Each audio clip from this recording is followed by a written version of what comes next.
साथ जिंदा दिल्ली के साथ रहो ना ट्रेनिंग करते। एनर्जी को जितना रेडिएट करेंगे उतनी बढ़ती है, जितना दिखाएंगे उतनी दिखेगी, और जो दिखता है वो दिखता है। आपको सब पता है। Good afternoon, very good afternoon. तो हु इज नेक्स्ट? एक्चुअली मन डॉक्टर जी कह रहे थे कुछ की मन बात है जी, आइए आइए।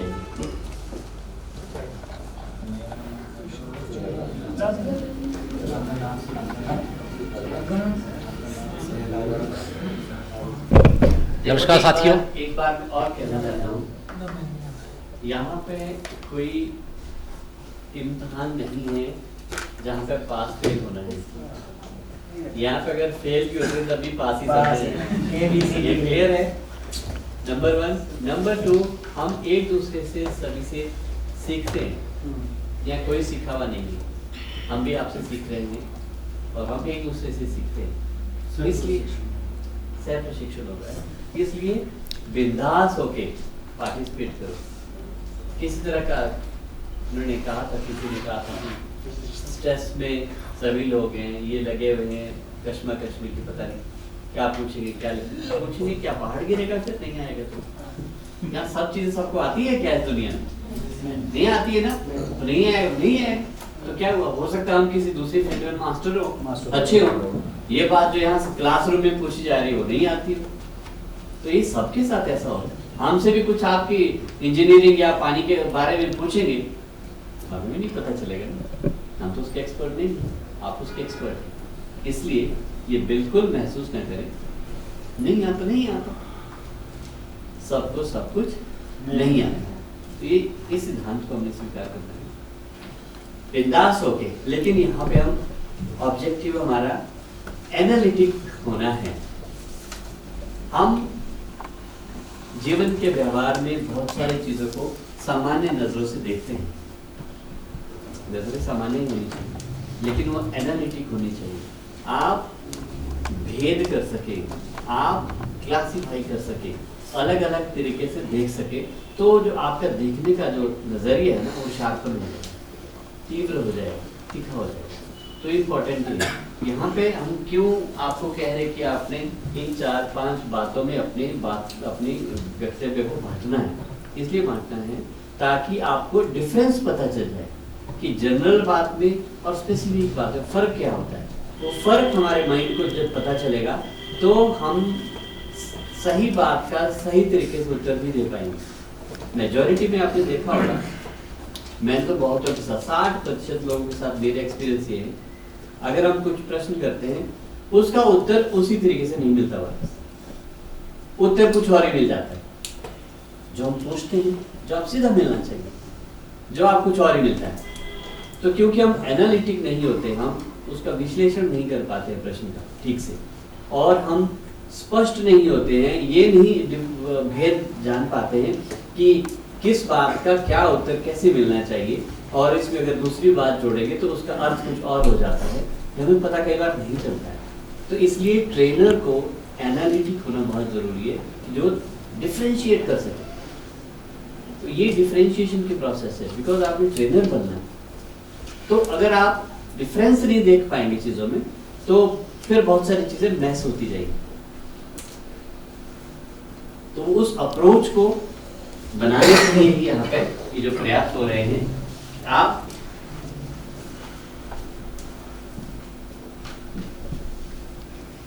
इस दृष्टिकोण के साथ अपनी ही बातों को बंटवारा कर सकें। जी नमस्कार साथियों, जय श्री राम। लंच के बाद के सेशन में आप सभी का हार्दिक अभिनंदन, हार्दिक स्वागत है। सेशन इंट्रोडक्शन में जो मेरा टॉपिक था, मैंने जो टॉपिक चूज़ किया था वो था ग्राम सभा। मैं ग्राम सभा के बारे में आपको बताऊंगा। ग्राम सभा मेनली हम फर्स्ट सेशन से सुन रहे हैं कि ग्राम सभा क्या है। ग्राम सभा का जल जीवन मिशन में अहम रोल है, क्योंकि BWSC कमेटी बनानी है, किसी काम का कोई प्रस्ताव पारित करना है, वो ग्राम सभा के माध्यम से ही होगा। और ग्राम सभा जो है, जब तक हमें ग्राम सभा की क्लियरिटी क्लियर नहीं होगी कि ग्राम सभा की कंसेप्ट क्या है, ग्राम सभा एक्चुअल में है क्या, तब तक हम ग्राम सभा के मायने और हमारे जो विकास के कार्य हैं उसको नहीं कर सकते। इसलिए ग्राम सभा के बारे में हम विस्तृत में चर्चा करेंगे। और ग्राम सभा पंचायती राज संस्था की सबसे प्रारंभिक और बहुत बड़ी इकाई है, मतलब पावरफुल इकाई है। पंचायती राज संस्था की अन्य इकाइयाँ जैसे ग्राम पंचायत है, ब्लॉक समिति है, जिला परिषद है, ये किस प्रकार अन्य संस्थाओं से अलग है। और ग्राम सभा के प्रतिनिधि कौन लोग होते हैं, ब्लॉक समिति के कौन लोग होते हैं और जिला परिषद के कौन लोग होते हैं, और ग्राम सभा में जो प्रस्ताव कोई भी पारित किया जाता है उसको कैसे पारित करते हैं। और ग्राम सभा में एक बार जो भी रेजुलेशन पास हो जाता है उसको निरस्त करने की पावर किसी भी सभा में नहीं होती, उसको ग्राम सभा ही निरस्त कर सकती है। और ग्राम सभा की हम लोगों की ये जानकारी ये होती है कि ग्राम सभा जो है वो प्रधान मेंबर या वार्ड मेंबर की एक सभा होती है। इस कंसेप्ट को भी हम क्लियर करेंगे, उसके बारे में भी डिस्कस करेंगे कि उसमें आम लोगों की क्या भागीदारी है और आम लोगों को उसमें क्या रोल रहता है।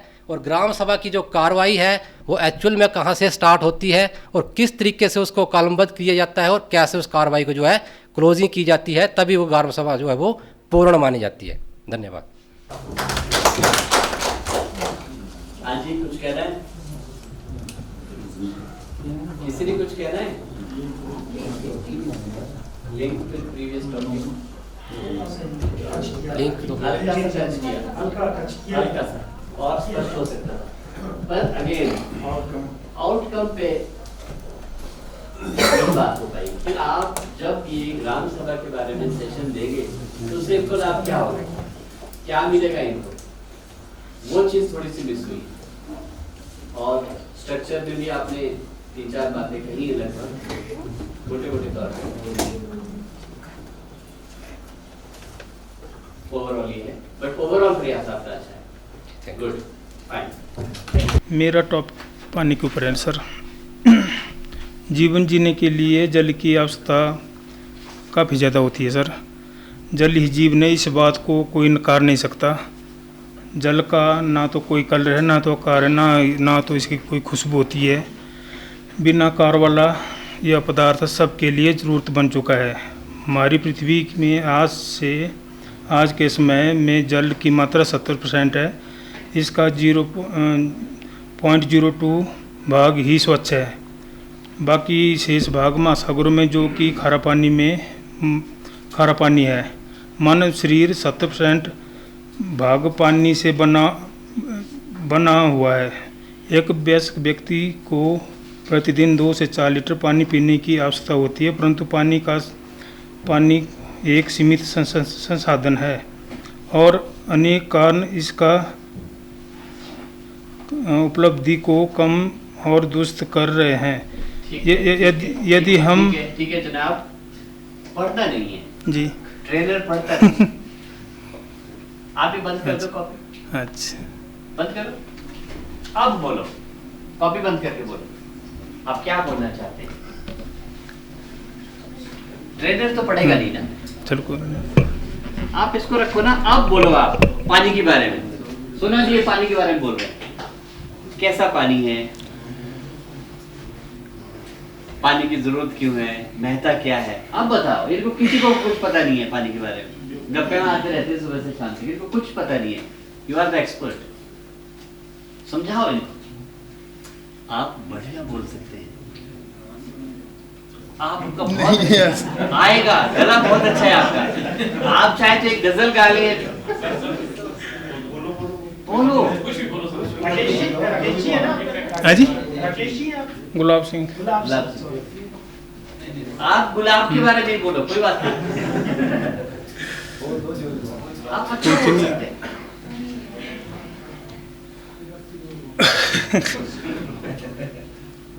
सारा मामला कॉन्फिडेंस का है। डांस कर सकते हैं? नहीं सर, गाना गा सकते हैं? कुछ नहीं। बीपी हुआ सर 100 150 मैं तो लेके आया। देखो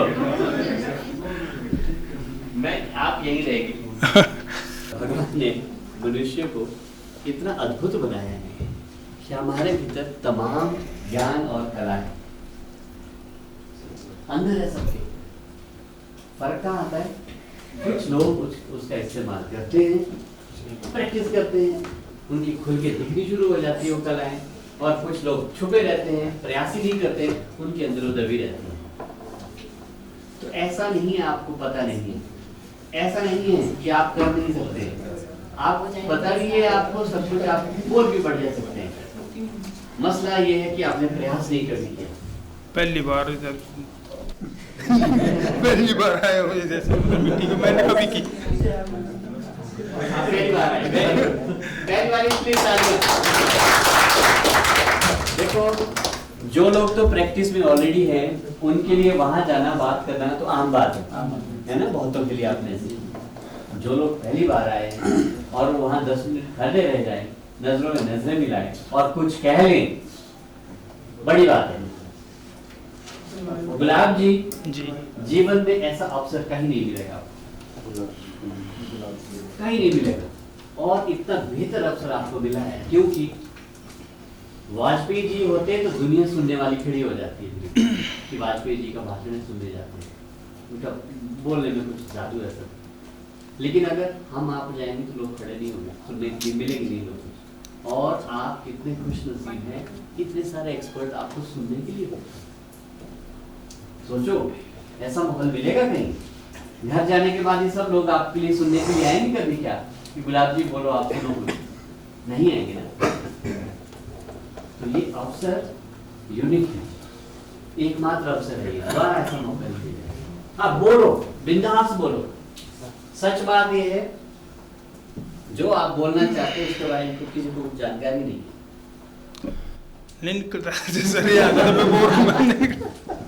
आप इतना तो निकल गया। आप गाते तो अच्छा है। नहीं सर, डांस तो क्या चीज अच्छी कर सकते?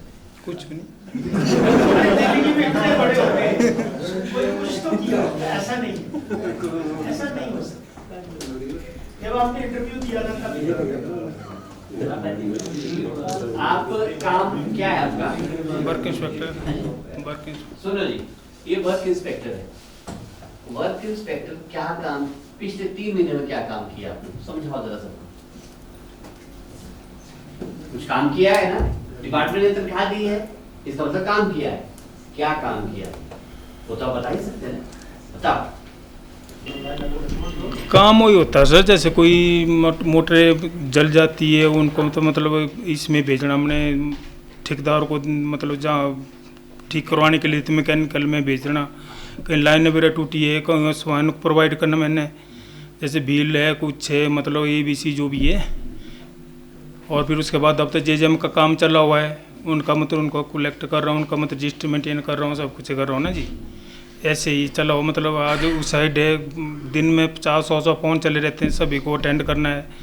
अब इस साइड के 7 पंचायतें है, कभी उस साइड में जाना, उस साइड जाना, कभी दफ्तर आना, कभी ऐसे, मतलब सुबह से शाम तक चले रहते हैं। बस ही ऐसी कौन सी स्कीम है जो बिल्कुल खराब चल रही है, जहाँ बार-बार शिकायतें आती हैं? स्कीम तो वैसे ठीक की है, मैं से कोई जाके मतलब ज़्यादा तंग करी, जैसे ग्रेविटी वाली है, जैसे बारिश पड़ रही है सर, उसकी वजह से मतलब गंदा पानी आया, तो हमारे फिल्टर बेड भी है वहाँ पर, फिर भी थोड़ा हो जाता है ना जी। क्लोरीनेशन करते हैं, सब कुछ करते हैं, फिर उस दिन हम पानी वगैरह नहीं देते हैं किसी को। जब साफ़ हो जाता मतलब जैसे सोर्स टूट जाते हैं हमारे, उनको जैसे 8-10 बंदे इकट्ठे करके उसको ये करना है, ठीक करके। अब जैसे अब बरसात पड़ेगी तो जैसे खड्ड के साथ हमारे पंप हाउस है, पानी घुस गया उनमें, अब दोबारा उनको मोटर खोल के बार्नेस वगैरह करवा के फिट करवाया, लोगों को पानी दे रहे हैं। तो मोटर आप खोल के भेजते कहाँ हैं? प्राइवेट में देते हैं सर। अब तो सरकार अपने जो बग्गी में वर्कशॉप है ना जी, वो भी प्राइवेट में दे रहे हैं। तो प्राइवेट वालों को कितना पैसा एक मोटर बनाने के लेते हैं? तो उनको होगा पता सर, जैसे जी साहब बैठे होते हैं ना आगे, हम तो जैसे मतलब आगे एक बताना भी ऐसे ऐसी दिखते हो, फिर हम अपने आप भेजते हैं। फिर कितने दिनों में एक मोटर तैयार हो जाती है? जैसे मतलब दोनों मोटर का 3-4 दिन में, जैसे बार्नेस करेंगे तो 2 दिन में, 1-2 दिन सूखने में लग जाते हैं ना सर इसको, 1 या 2 दिन मान के चलो आप। 30 दिन जहाँ पे नदी के साथ मोटर खराब हो जाती है क्योंकि गंदा पानी अंदर आ जाता है, गंदा पानी नहीं, मतलब बरसात। मोटर में मतलब जो पानी नहीं लगना चाहिए ना सर। नहीं लगना चाहिए। जी। तो ऐसा क्या प्रयास आपने किया वहाँ पे कि द्वारा पानी उस मोटर में ना लगे, ऐसा कुछ प्रयास? हाँ, जैसे वो नाला उसमें ये लगा रहे हैं, चेक डैम जैसा रोकने के लिए कर रहे हैं, रिटेनिंग वॉल वगैरह। उससे रुक जाएगा। हाँ जी, साइड से मतलब है थोड़ा सा पॉइंट जैसा वहाँ पर ना जी, है तो एक ही पंप हाउस मेरा। और क्या उपचार हो सकता है कि मोटर को पानी ना लगे? एक तो आप कह रहे हैं चेक डैम बना रहे हैं, पानी डाइवर्ट हो जाएगा। हाँ, थोड़ा और क्या हो सकता है? और तो कुछ भी नहीं हो सकता सर, जैसे बेस प्लेट उसमें कहाँ हो। मोटर को अगर उठाए, थोड़ा सा उठाए। कर दें, थोड़ा ऊंचा उठाए कि पानी उस तक ना पहुंचे, ऐसा हो सकता है? तो दोबारा करना पड़ेगा, जैसे कॉमन हेड बना होता सर अंदर सारा सब कुछ, उस हिसाब से मतलब वो करना, स्ट्रक्चर बनाना पड़ेगा ना। तो Structure हाँ जी, स्ट्रक्चर चेंज करना पड़ेगा, वो बहुत ऊंचा हो जाएगा सर। फिर जैसे पानी ज़्यादा आ गया तो ऊपर तक भी चढ़ जाएगा आपका, 3-4-5 फुट तक भी चढ़ जाएगा, बस 2-2 फुट तक हो जाता आप है। इनको क्या संदेश देना चाहते हैं टीम को? Very good. आपने आप कह रहे थे ना कि यहाँ से नहीं निकल रहा है। आपने गजब की जानकारी बांट ली सबसे। इतना ज्ञान तो हमें कभी पहले मिला ही नहीं किसी से। सही बात। प्लीज, किसी को पता नहीं था।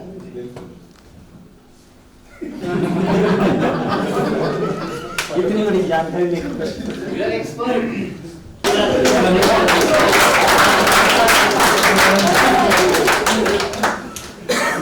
अब ठीक है, अब गुलाब जी विश्वास है ना आपका? अब तो आप किसी भी विषय पे बात कर सकते हैं ना? कॉन्फिडेंस है ना? कॉन्फिडेंस है ना? खुल लेगा सर। वेरी गुड, आप इतने खुल गए हैं, बहुत बड़ी बात है। Good afternoon. कैसे हैं सब? पर मैं थोड़ा ठीक नहीं हूँ आगे। तो जैसा कि सुबह से देख रहे हैं कि अलग अलग टॉपिक्स के ऊपर चर्चा हो रही है, तो मैंने भी इरिगेशन के ऊपर टॉपिक चूज किया हुआ है। वैसे हम सभी जानते हैं कि पानी का महत्व क्या है।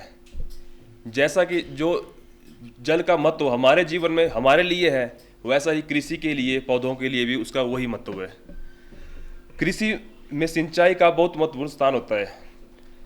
फसलों को वनस्पति वृद्धि पानी की सिंचाई से होती है। अगर फसलों को समय के अनुसार पानी मिले पौधों को, तो पौधे में अच्छी फसल होती है, और अगर कोई कैश क्रॉप हो तो उसमें अच्छी फ्रूटिंग होती है। सिंचाई के 3 प्रकार हैं जो मैं आपको बताता हूँ। अभूमि या असोत, मतलब जैसे कोई कनक वगैरह होती है, उसको तो हम डायरेक्ट पानी लगा सकते हैं। और जो कैश क्रॉप होते हैं, जैसे कुल्लू साइड में लहसुन वगैरह लगाते हैं या कुछ करते हैं, तो उनके जरिए जो पाइपलाइन से पानी लाते हैं और पाइपों में होल किए होते हैं, जिसकी वजह से जो पौधों के आसपास ही पानी गिरता है, उसको स्प्रिंकलर सिस्टम भी बोलते हैं। और तीसरा है टपकदार या ड्रिप। जैसे कोई सेब के पेड़ लगाए होते हैं या कुछ किया होता है, तो मतलब उनमें ज़्यादा जोर से पानी नहीं फेंकते हैं, मतलब पाइपों कोई बूंद वहाँ गिरती रहती है पौधे के पास, उस जिस वजह से जो है उस पर पौधे को जो खाद दी हुई होती है, वो खाद भी वहाँ से बहती नहीं है। और सिंचाई इरिगेशन में जो है सबसे महत्वपूर्ण यही है पहले कि जितना हो सके उतना फसलों में ना पानी ज़्यादा लगे ना कम लगे। क्योंकि आजकल देखा जाए तो सारा जो हमारा जो संसार है, जो भी है, सब इरिगेशन के ऊपर टिका हुआ है।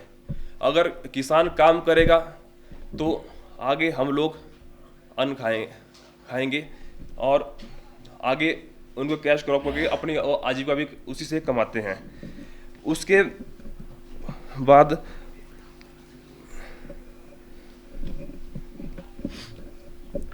पानी के बिना फसलों में ना ही कोई वृद्धि होती है, ना ही फसल अच्छी तरह तैयार होती है। Thank you.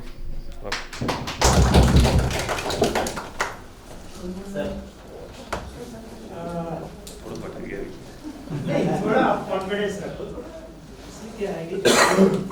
बट मुझे ऐसा लग रहा है कि आप ये जो अटेंशन आपने दी लोगों को, जब गुड मॉर्निंग कहा और बड़ा अच्छा लगा कि एक अटेंशन लोगों को मिली। लेकिन जो लिंकेजेस है, थोड़ा सा लिंक तो आपने किया इरिगेशन के साथ, पुरानी जैसे आपके JJM है या पानी के साथ, लेकिन इसका आउटकम क्या है?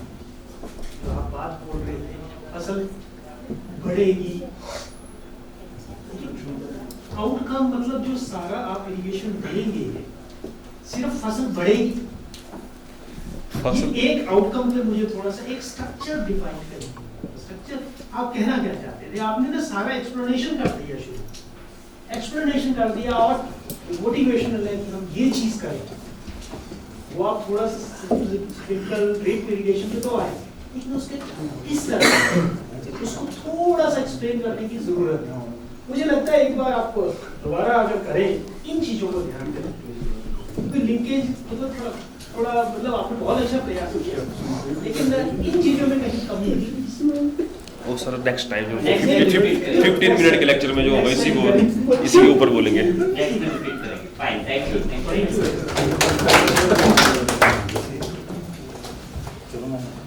भारत माता की जय। धन्यवाद। तो सभी ने अपने अपने जो है टॉपिक के बारे में बात की, बहुत संक्षिप्त में बहुत ही अच्छा समझाया। तो मैं अपने देश के बारे में बात करना चाहूँगा, भारत देश के बारे में। जैसे कि मान लो आज हमें पता चल रहा है कि हमारा भारत देश कहाँ तक पहुँच चुका है, क्योंकि इस टाइम पेपर मीडिया या इलेक्ट्रॉनिक मीडिया जो है वो हमारे बीच में है, जिसकी वजह से हमें हर जानकारी जो है वो मिलती रहती है। लेकिन पुराने समय में क्या था, क्या हुआ, कई बार क्या होता है कि हमारे मन में विचार आ जाता है कि हम हमारे लिए हमारा देश क्या कर रहा है, लेकिन हमने कभी ये सोचा कि हम देश के लिए क्या कर रहे हैं। क्या हुआ कि सभी देशों के डेलीगेट इकट्ठे होते हैं, वो एक सर्च कर रहे होते हैं कि हमने चांद तक पहुंचना है।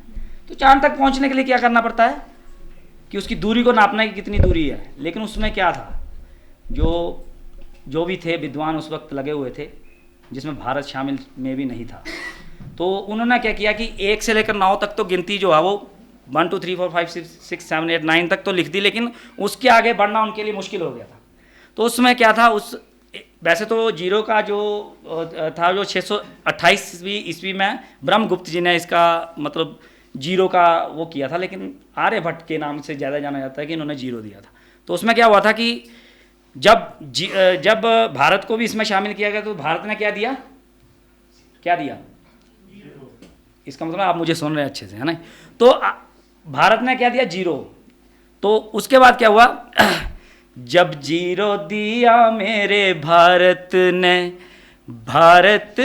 मेरे भारत ने, दुनिया को तब गिनती आई, तारों की भाषा भारत ने दुनिया को पहले सिखलाई, देता ना अगर भारत दशमलव, यूं चांद पे जाना मुश्किल था, धरती और चांद की दूरी का अंदाज़ा लगाना मुश्किल था, सभ्यता यहाँ पहले आई, पहले जन्मी थी जहाँ पे कला, अपना भारत वो भारत है जिसके पीछे संसार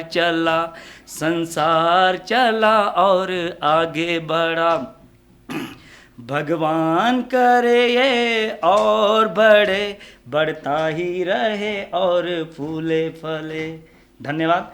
और इसके बाद थोड़ा सा मैं टॉपिक चेंज करना चाहूँगा, क्योंकि चलो हम ट्रेनिंग करते रहते हैं, 6ठी या 7वीं ट्रेनिंग है और दे तो हम काफ़ी चुके हैं अपने फील्ड लेवल पे। सर्वप्रथम मैं जहाँ पहुँचे हुए मेरे भाई बंधुगण और मेरी बहनें शिक्षा ग्रहण करने के लिए आए हुए हैं, उनके साथ मैं भी आपके साथ हूँ। मैं आपका जहाँ पहुँचने पर हार्दिक अभिनंदन स्वागत करता हूँ। उनके साथ ही हमारे जो हमें शिक्षा ग्रहण दे रहे हैं, इनका भी मैं तहे दिल से अभिनंदन करता हूँ। तो आज हमारा जहाँ जो शिक्षा ग्रहण कर रहे हैं वो हम कर रहे हैं जल जीवन मिशन के बारे में। तो सर्वप्रथम हमारा जो जल के बारे में, जो जल प्रबंधन है, उसके विषय में हमारा क्या क्या रिसोर्स हैं, क्या क्या उनके बारे में हमें करना चाहिए, इसके बारे में थोड़ा सा मैं आपको अवगत करवाऊंगा। तो तो सर्वप्रथम मैं नेचुरल सोर्स के बारे में बताऊंगा कि नेचुरल सोर्स जो हमारे आज से 50 वर्ष पहले हम जो हमारे पूर्वज थे, जहाँ हम भी उसमें शामिल ही थे, तो नेचुरल सोर्स तालाब, बावड़ियाँ, कुएं और बौली वगैरह, जिसको हम बौली कहते हैं अपनी भाषा में, हिंदी में पता नहीं क्या बोल रहे हैं, तो उनसे हम पानी लिया करते थे। हमारे पास और कोई संसाधन नहीं हुआ करता था। आज का जो वो हमारा, उनको हम, हमारे पूर्वज क्या किया करते थे कि उनकी साफ सफाई वगैरह का पूरा ध्यान रखते थे, और उस पानी को हम पीकर आज हम इस के काबिल हैं कि आज हम समाज में अपना पूरा विचरण कर रहे हैं। तो आज हमें आधुनिक ज़माना होने के कारण हमारा जो पानी का स्ट्रक्चर है वो हमें आज घर घर नल लगे हुए हैं। हम उसके विषय के बारे में ही जहाँ विचार कर रहे हैं कि हमारे वहाँ पानी घर में नल वगैरह लगे हुए हैं, वो पानी कैसे पहुँचना चाहिए, स्वच्छता कैसी होनी चाहिए, क्या होना चाहिए। तो उसके बारे में जो पानी हमें पहुँच रहा है वो कैसे पहुँच रहा है, इसके बारे में भी मैं थोड़ा सा आपके ध्यान में लाना चाहता हूँ। वो पानी हमें वाटर पंप होता है, तरल गैस, जहाँ इसी चीज़ को उठाकर दूसरी जगह को धकेलता है, उसी को हम पंप कहते हैं। तो उसी श्रेणी में आता है वाटर पंप। जो वाटर पंप है वो हमारे घरों को पानी दे रहा है। तो वाटर पंप कितने प्रकार के होते हैं? वाटर पंप 2 प्रकार के होते हैं। एक सेंट्रीफ्यूगल पंप हो गया और दूसरा सबमर्सिबल पंप। सेंट्रीफ्यूगल पंप जो हमारा होता है वो हमारा एक जगह से दूसरी जगह पानी पहुंचाने का होता है। वो बाहर मोटर, इलेक्ट्रिक मोटर द्वारा उसको चलाया जाता है। तो दूसरा हमारा सबमर्सिबल पंप होता है, वो पानी के बीच चलता है, उसको हम पनडुब्बी पंप भी कहते हैं। वो पानी के बीच ही काम करता है, पंप भी और मोटर भी। वो सेंट्रीफ्यूगल पंप हो गया। तो मैं ये सबमर्सिबल पंप हो गया, वो हमारा सबमर्सिबल पंप हो गया। तो मैं ज़्यादा ना बोलता हुआ इसी विषय पर आपसे बात करना चाहता था कि जल जीवन मिशन का हिस्सा एक पंप है, और पंप की देख रेख क्या होती है इसके विषय में भी विस्तार से आगे चर्चा होगी।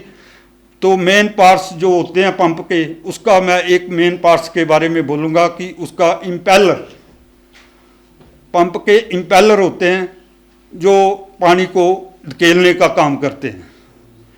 तो वो अपना पानी को धकेलते हैं और वो हम पाइप के माध्यम से हमारे घरों तक पहुंचता है। ज़्यादा ना बोलता हुआ मैं अपनी वाणी को जहाँ ही विश्राम देता हूँ। जय हिंद, जय भारत। आपने बहुत अच्छा बोला, विश्वास के साथ बोला, तकनीकी ज्ञान भी मांगा, अच्छा लगा। लेकिन इस स्ट्रक्चर को यहाँ के बाद थोड़ा सा मिस हो गया। ये 2 बातें तो शायद बीच में कवर हुई है, तो ये जो 3 बातें हैं इनको आप ध्यान इसके साथ नहीं रख पाए, इसको हम बाद में रिपीट करेंगे ताकि आपका बोलने का बहुत बढ़िया लगा।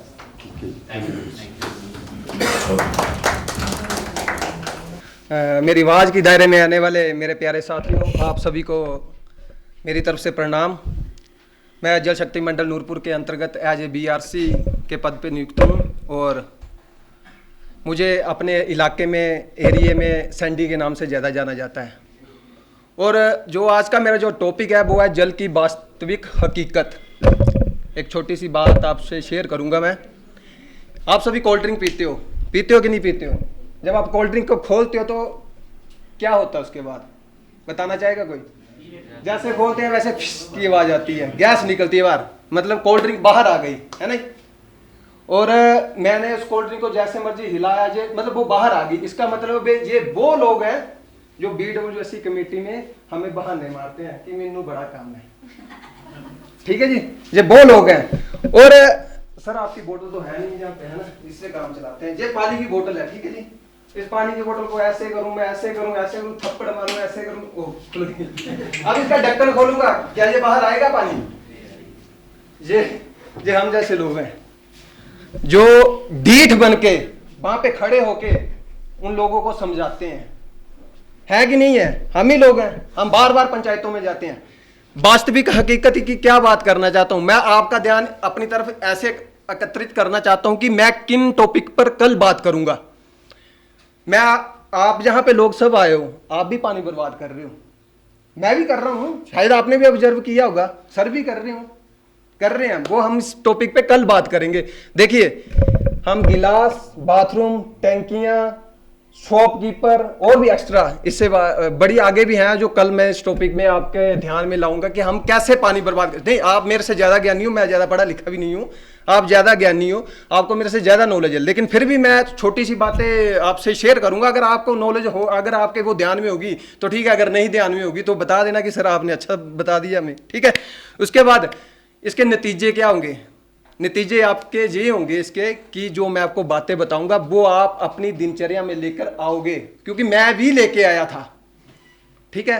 और मैं लास्ट में यही बात करना चाहूंगा कि जो मैंने आपको वो बताया था कि वो उदाहरण बताया था कि पानी वाला वो पानी बाहर नहीं निकला, वो हमें ऐसा ही डीठ इंसान बन के लोगों को पंचायत में ऐसे ही समझाना है और डीठ बनना है। हमने तो डीठ बनना है, हमने अपने परिवार को और उन लोगों को भी डीठ बनाना है। इन्हीं शब्दों के साथ मैं अपने वचनों को विराम देता हूं और आप सभी को फिर से प्रणाम करता हूं।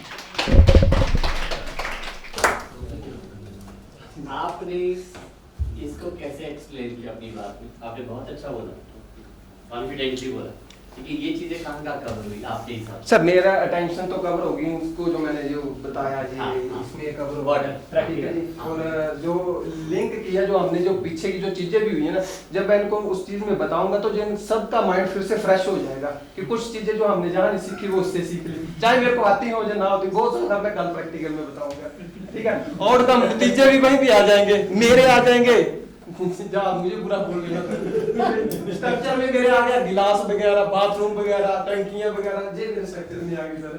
और बाकी इनको भी कल रहेगा, पता नहीं क्या बोलेगा ये कल, तो फिर लास्ट में क्या सर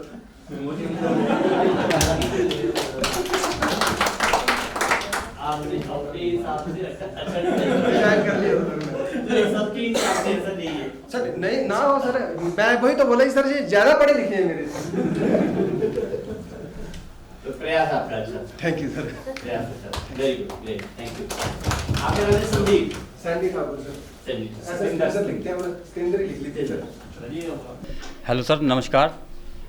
मेरा नाम विश्व भारती है और मैं इंदौरा ब्लॉक में हूँ। मेरा जो टॉपिक है वो था नेचुरल सोर्स, जो कि हमारे पंप ऑपरेटर साहब ने बड़ा अच्छा बताया। जो पानी है वो मतलब हमारे लिए इतना ज़रूरी है, लेकिन हम उसको वेस्ट बड़ा कर रहे हैं। जो हमारे नेचुरल सोर्स हैं वो हमने पहले क्या होता था कि पहले कोई वाटर सप्लाई है नहीं थी, तो जो नेचुरल सोर्स से ही पानी लिया जाता था तो इतनी कमी नहीं थी। लेकिन अब दिन प्रतिदिन जैसे जनसंख्या बढ़ रही है तो हमारे जो नेचुरल सोर्स हैं वो गंदे हो रहे हैं और हम उस तरह ध्यान नहीं दे रहे। तो जैसे हमारे सोर्स हैं आगे, जैसे बावड़ी आ गई, तालाब आ गए, कोई स्प्रिंग सोर्स हैं, तो हमें इनके ऊपर काम करना होगा।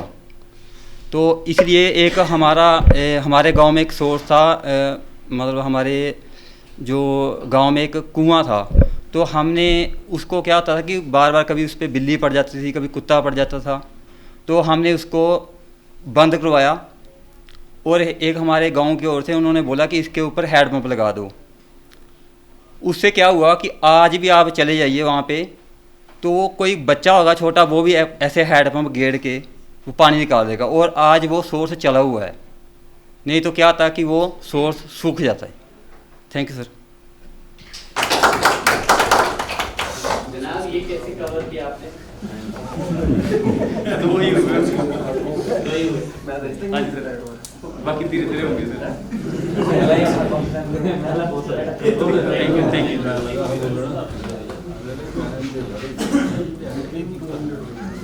मैं ग्रुप में कुछ लोगों को तो ऐसे देखना चाहता हूँ जहाँ एक भी कमी ना रहे। कुछ तो ऐसी मत करें एक भी कमी ना रहे। नमस्कार सबको। मेरा नाम ललित सिंह है। मैं बीआरसी नगर ब्लॉक डिस्ट्रिक्ट कुल्लू से बिलोंग करता हूँ। जैसे कि आज हम अलग अलग सबको अलग अलग सब्जेक्ट दिए हुए हैं, वो आप हमने चूज़ किए हुए हैं कि हमने क्या क्या बोलना है। हमारा जो जीवन है वो एक रेस की तरह है। एक मूवी आई थी 3 इडियट्स, उसमें एक डायलॉग था, लाइफ इज़ रेस। तो हम दौड़ रहे हैं, इससे क्या हो रहा है कि दौड़ते दौड़ते हम अपना जीवन जीना भूल गए। तो जो मेरा टॉपिक है वो है जैविक कृषि। आज जैसे कि मैंने कहा कि रेस इज़ लाइफ, तो हमारे जो ब्रदर थे पहले, इन्होंने भी जो फूड था, फूड के बारे में, और एक भाई साहब ने इरिगेशन के बारे में बताया था। तो जैसे कि जैविक खेती वो धीरे धीरे समाप्त हो रही है। इसका कारण क्या है कि जैसे कि पॉपुलेशन दिन प्रतिदिन बढ़ती जा रही है, इससे लोग मतलब अपने जो प्रोडक्शन है उसको अधिक करने के लिए हम लोग जो रासायनिक पदार्थ है उसका ज़्यादा इस्तेमाल कर रहे हैं। वैसे तो आप सभी किसान हैं, आप कृषि से संबंध रखने वाले हैं, मैं भी किसान हूँ। जैसे कि आज मैं एक उदाहरण देता हूँ अपने मनाली से, कि सेब का सीज़न पीक पर चला हुआ है।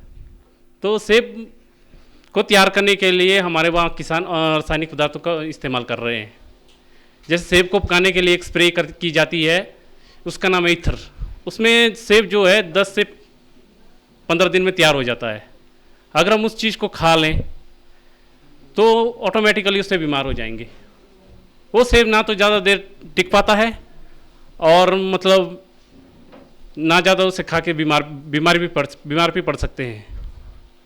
ऑर्गेनिक खेती का मेरा बोलने का मतलब ये है कि जैसे कि हम लोग पहले जो हमारे पूर्वज थे, हर कुछ जो मतलब अपने खेत से ही तैयार करते थे। चाहे वो अनाज हो, कुछ भी हो, वो अपने खेत में ही तैयार कर लेते थे। वो दुकान से सिर्फ क्या लाते थे, चीनी और नमक। और अब तो ऐसा हो गया कि हर चीज़ हमको बाहर से लेनी पड़ती है।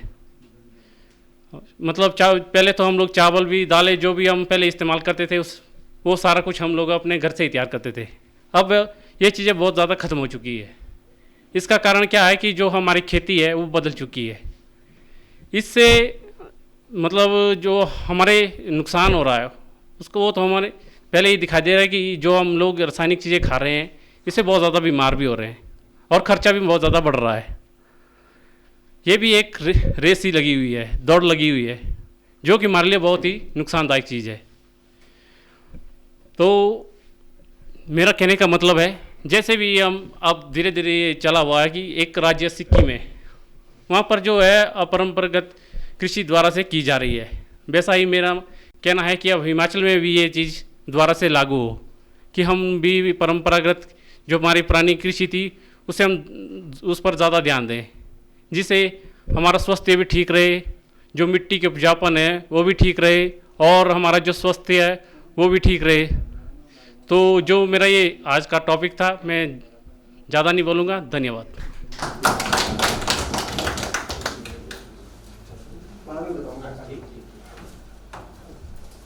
Right, thank you very much. तो लेकिन आपने नॉलेज देने की कोशिश की, नॉलेज आपने दी, लेकिन ये कैसे कवर किया आपने? अटेंशन आपने लाइट की, बिल्कुल लोग आपको देख रहे थे, इसका मतलब अटेंशन आप लोगों की खींच पाए। इसको लिंक हमारे जो पुराने दोस्त हैं लिंक किया या पता नहीं कितनों को समझ आया लिंक करते हुए, और आउटकम की बात नहीं हो पाई। आपने एक्सप्लेन किया, एक्सप्लेन हमें टॉपिक नहीं करना था जी सर। टॉपिक एक्सप्लेन हमने बाद में करना है। अभी हम इस टॉपिक का परिचय दे रहे हैं, हमें परिचय इस भाषा में दे रहे हैं। आपने एक्सप्लेन कर दिया, बहुत ने भी एक्सप्लेन किया, बट आपका जो ओवरऑल बोलने का जो है तरीका है वो ठीक है सर। चलिए, थैंक यू। नमस्कार जी, मैं दीपक BRC कुल्लू ब्लॉक, और मेरा आज का जो टॉपिक रहेगा वो रहेगा हमारी वाटर क्वालिटी, जल की गुणवत्ता। इसके लिए पहले तो हमारा ये रहता है कि जो भी विभाग द्वारा जो JJM है हमारा चला हुआ, इसमें जो विभाग का काम रहता है कि आपको हमने जो है नल कनेक्शन देने हैं।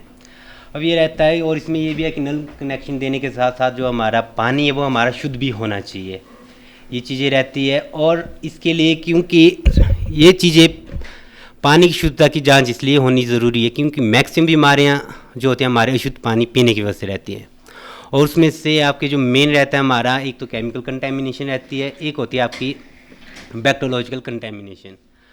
अब इस चीज़ के बारे में तो हम चर्चा बाद में करेंगे, किस तरह से ये बीमारियां होती हैं और इस किट से और पेयजल की जांच के लिए हमारे पास रहता क्या है। एक तो JJM में भी हमारे पास एक लैब रहती है, लैब पहले से भी है क्योंकि पेयजल की जांच हमारी जो लैबों में करवाई जाती है। और इसके बाद पंचायत लेवल पे भी हमारे हर एक पंचायतों में मिनिमम जो है 2 या 3 किट FT किट रहती है, फील्ड वाटर टेस्टिंग किट, उससे भी हम पानी की जांच कर सकते हैं। उसमें भी आपके हमारे जो लैब रहती है, लैब में हमारे डिस्ट्रिक्ट लैब में 15 से 20 प्रकार के टेस्ट होते हैं, और साथ में जो हमारे सब डिवीज़न लेवल पे जो लैबें रहती है उसमें से 10 से 15 पैरामीटर टेस्ट होते हैं, और FT से हम मिनिमम जो है 8 से 10 पैरामीटर टेस्ट करते हैं। और इसमें जो केमिकल रहते हैं वो हमारे रहते हैं आपके क्या कहते हैं, pH रहता है, अल्कनिटी रहता है, और उसमें hardness, chloride, fluoride, nitrate, iron और टर्बोडिटी, इस तरह की चीज़ें रहती है। अब जो केमिकल चीज़ें वो हमारे यहाँ पे बहुत कम रहती है, और बैक्टीरियोलॉजिकल होती है ज़्यादातर, इसके बारे में चर्चा हम बाद में। और साथ में जो इसके लिए अब जो मैंने बताया आपको पंचायत में FT किटें डिस्ट्रीब्यूट है, उसके लिए टेस्टिंग के लिए जो है पहले हमारे पास BWSC कमेटी रहती थी, village water and sanitation committee, वो करते थे। और JJM में हमारे पास ये आया है कि हर पंचायत में हमने जो है पंचायत वाइज 5 वुमेन्स को भी ट्रेन करना है, और साथ में जो पर विलेज जो है 5-5 महिलाओं को भी टेस्टिंग की ट्रेनिंग देनी है। इस चीज़ से हमें ये बेनिफिट रहेगा कि पंचायत लेवल पे हमारे जो शुद्ध जल आएगा, क्योंकि ऐसे हमारे पास बेशक हिमाचल में ये दिक्कतें बहुत कम है, लेकिन ऐसे कई स्टेट है, UP, बिहार, गुजरात और झारखंड, ऐसी कई ऐसे स्टेट्स है जहाँ पे कि अशुद्ध पानी लोग पीते हैं, उसका नॉलेज नहीं रहता क्योंकि लैब डिपार्टमेंट बेशक हम टेस्ट करते हैं, लेकिन जो उसका आम पब्लिक को नहीं रहता नॉलेज। इसके लिए विभाग द्वारा ये किटें डिस्ट्रीब्यूट की गई है, और इस चीज़ का पेयजल की जांच ताकि पंचायत लेवल पे हो सके और आम पब्लिक कर सके। इसी के साथ थैंक यू। आपने भी एक्सप्लेन किया है, नॉलेज आपने अच्छी दी है, सभी लाभान्वित भी हुए होंगे निश्चित रूप से, लेकिन जो आपने इंट्रोडक्शन दे रही थी सेशन से पहले की, जो मैं हर एक आदमी के प्रेजेंटर के बाद ये रिपीट कर रहा हूँ कि हम इंट्रोडक्शन दे रहे हैं यहाँ पे, एक्सप्लेन हम बाद में करेंगे। एक्सप्लेन के लिए सर मैंने रखा था कि जो टेस्ट था उस चीज़ के बारे में प्रॉपरली बताना। अभी नहीं बताना, प्रॉपर टेस्ट में बताना ही कुछ नहीं, क्योंकि प्रॉपर बताने से पहले परिचय देना है हमने और रुचि पैदा करनी है अगले सेशन के लिए जहाँ प्रॉपर बताएंगे, तो वहाँ पे ये सब चीज़ें कवर होनी थी। तो इसमें आप कुछ जगह में तो आप सफल हुए हैं, लेकिन इस सिस्टमेटिक तरीके से हमें इन चीज़ों को इसमें कवर करना था, स्ट्रक्चर हमने बताना था, आउटकम क्या होने वाली है, सिमुलेशन क्या होने वाली है, इसके लिए हमें एक एफर्ट की और जरूरत है। ओवरऑल जो फ्लो आपका बात करने का, कम्युनिकेट करना, that was very good, fine, thank you. नमस्कार जी, मध्याह्न भोजन के पश्चात के सत्र में आप सभी का स्वागत है। आप सभी चुस्त दुरुस्त होंगे, अभी खाना खा के आए होंगे। और इससे पहले वाले सत्र में हम जल जीवन मिशन के बारे में बात कर रहे थे। जल जीवन मिशन में हमने जो है एक BWSC कमेटी का भी जिक्र किया था कि उसमें एक कमेटी बनेगी। उस कमेटी का गठन हमने करना है, किस तरह से करना है इसके बारे में हम इस सेशन में चर्चा करेंगे। हमारे ग्राम सभा की जो मीटिंग चली हुई है, इस ग्राम सभा ने ही एक कमेटी चुननी है जो पानी के ऊपर और स्वच्छता के ऊपर कार्य करेगी। इस कमेटी का गठन जो है हम में से ही, जो आप लोग बैठे हुए आप में से ही किया जाना है। और इस कमेटी में जो है 10 से लेकर के 15 सदस्य हो सकते हैं, मिनिमम 10 होंगे और मैक्सिमम इसमें 15 सदस्य होने अनिवार्य है, जिसमें से 50% हमारी महिलाओं की भागीदारी रहेगी और 25% हमारे जो हमारे चुने हुए प्रतिनिधि है उनमें से 25% रहेंगे और 25% जो है हमारे पास जो हमारे कमज़ोर वर्ग है हमारे गाँव में, जैसे SC या ST कम्युनिटी से आते हैं, उनमें से 25% रहेंगे, जिससे के माध्यम से हमारी जो पूरी की पूरी कमेटी बनेगी। और इस कमेटी के कार्यों के बारे में हम आगे नेक्स्ट सेशन में जो है बात करेंगे। बोलने का फ्लो, वॉइस, मॉड्यूलस, अटेंशन आपने सबकी ली, लिंक भी आपने किया, लेकिन इसके नीचे वाली जो बातें थी, क्योंकि वहां पे भी आप भी नॉलेज डिलीवर करने में लगे, जबकि नॉलेज हमने इस परिचय के बाद देनी है। जो बाकी सब कर रहे हैं वही आप भी कर रहे हैं। तो जो आप सेशन डिलीवर करेंगे उससे क्या लाभ इनको मिलने वाला है, उसका स्ट्रक्चर क्या होगा, क्या क्या बातें आप कवर करेंगे उसमें, और कैसे लाभदायक आने वाले टाइम में क्या प्रेरणा वो इसमें कवर करना बाकी रह गया था। तो बाकी ओवरऑल आपका जो way of presentation that was really fine. Thank you very much. नमस्कार जी, जैसे कि आपको विदित ही है कि हम पिछले कल से जल जीवन मिशन पर चर्चा कर रहे हैं। इसी कड़ी को आगे बढ़ाते हुए मैं भी जल संरक्षण पर अपने विचार व्यक्त करना चाहता हूं। जैसे पीने के पानी को बर्बाद होने से रोका जा सकता है, कैसे रोका जा सकता है, और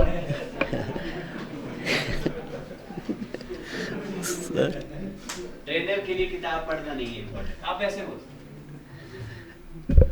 और उसको हम किस तरह से बचाएं, इस संदर्भ में हम आपस में एक राय कैसे बनाएं, इस बारे में जो हम आगे अगले सेशन में जो है चर्चा करेंगे।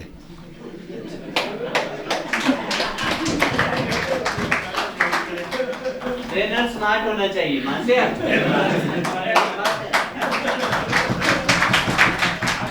मैनेज किया ना। देखो ट्रेनिंग में कई बार आपसे ऐसे भी प्रश्न आएंगे जिसका जवाब आपके पास होगा नहीं, पता भी नहीं होता ना, सब चीजों सबको पता नहीं होता है। ऐसे में क्या मैनेज करना है, स्मार्टनेस अगले सेशन में बात करेंगे। तब तक पढ़ाएगा क्या तरीके, तब तक बहुत सारी चीजें, तब तक खोद के भी ला सकते हैं उसका। सर आप बहुत अच्छे वक्ता हैं, और हम जो स्पेसिफिक यहाँ चाह रहे हैं उसके ऊपर फिर से गौर फरमाने की जरूरत रहेगी। और आप वक्ता अच्छे हैं, आपका स्टाइल अच्छा है, आप मैनेज करना चाहते हैं, सिचुएशन को मैनेज कैसे करना है ये आपके पास कला है, जो ट्रेनर के पास होनी ही चाहिए, बहुत बड़ी बात है। लेकिन फिर भी जब इंट्रोडक्शन के इस ऑब्जेक्टिव को लेकर यहाँ पे हम बैठे हैं, बात कर रहे हैं, तो यहाँ पे भी थोड़ी एक्सरसाइज हमें और करनी है। ठीक है sir, fine, thank you very much. आपका नाम है जनाब? हाँ जी, नमस्कार जी, मेरा नाम स्वाति, BRC भरमौर। वैसे तो पिछले कल से चर्चा चल रही है JJM पे, एक तो वो हो गया जी, दूसरा मैं व्यर्थ जल न उगाएं उसके बारे में कुछ आपको बताना चाहती हूँ। ये आप मेरे से ज़्यादा बेहतर जानते होंगे, फिर भी मैंने अपना टॉपिक ये लिया है, हमें जल को व्यर्थ नहीं गंवाना चाहिए। उसके लिए मैंने सबसे पहले तो अपने घर से शुरुआत करूँगी सर। घर से शुरुआत, जैसे हमारे घरेलू कार्य होते हैं, हमें उसमें जल को व्यर्थ नहीं गंवाना चाहिए। छोटे छोटे घर के काम होते हैं, जैसे किचन से लेकर बाकी अदर सारे काम तक। तो घर को लेके, फिर अपने मोहल्ले को लेके, फिर परिवार को लेके, फिर आगे अपनी पंचायत को लेके। तो और महिलाओं से भी बात करना चाहूँगी, ज़्यादा काम महिलाओं का ही होता है, जल को व्यर्थ ना गंवाएं। और थैंक यू।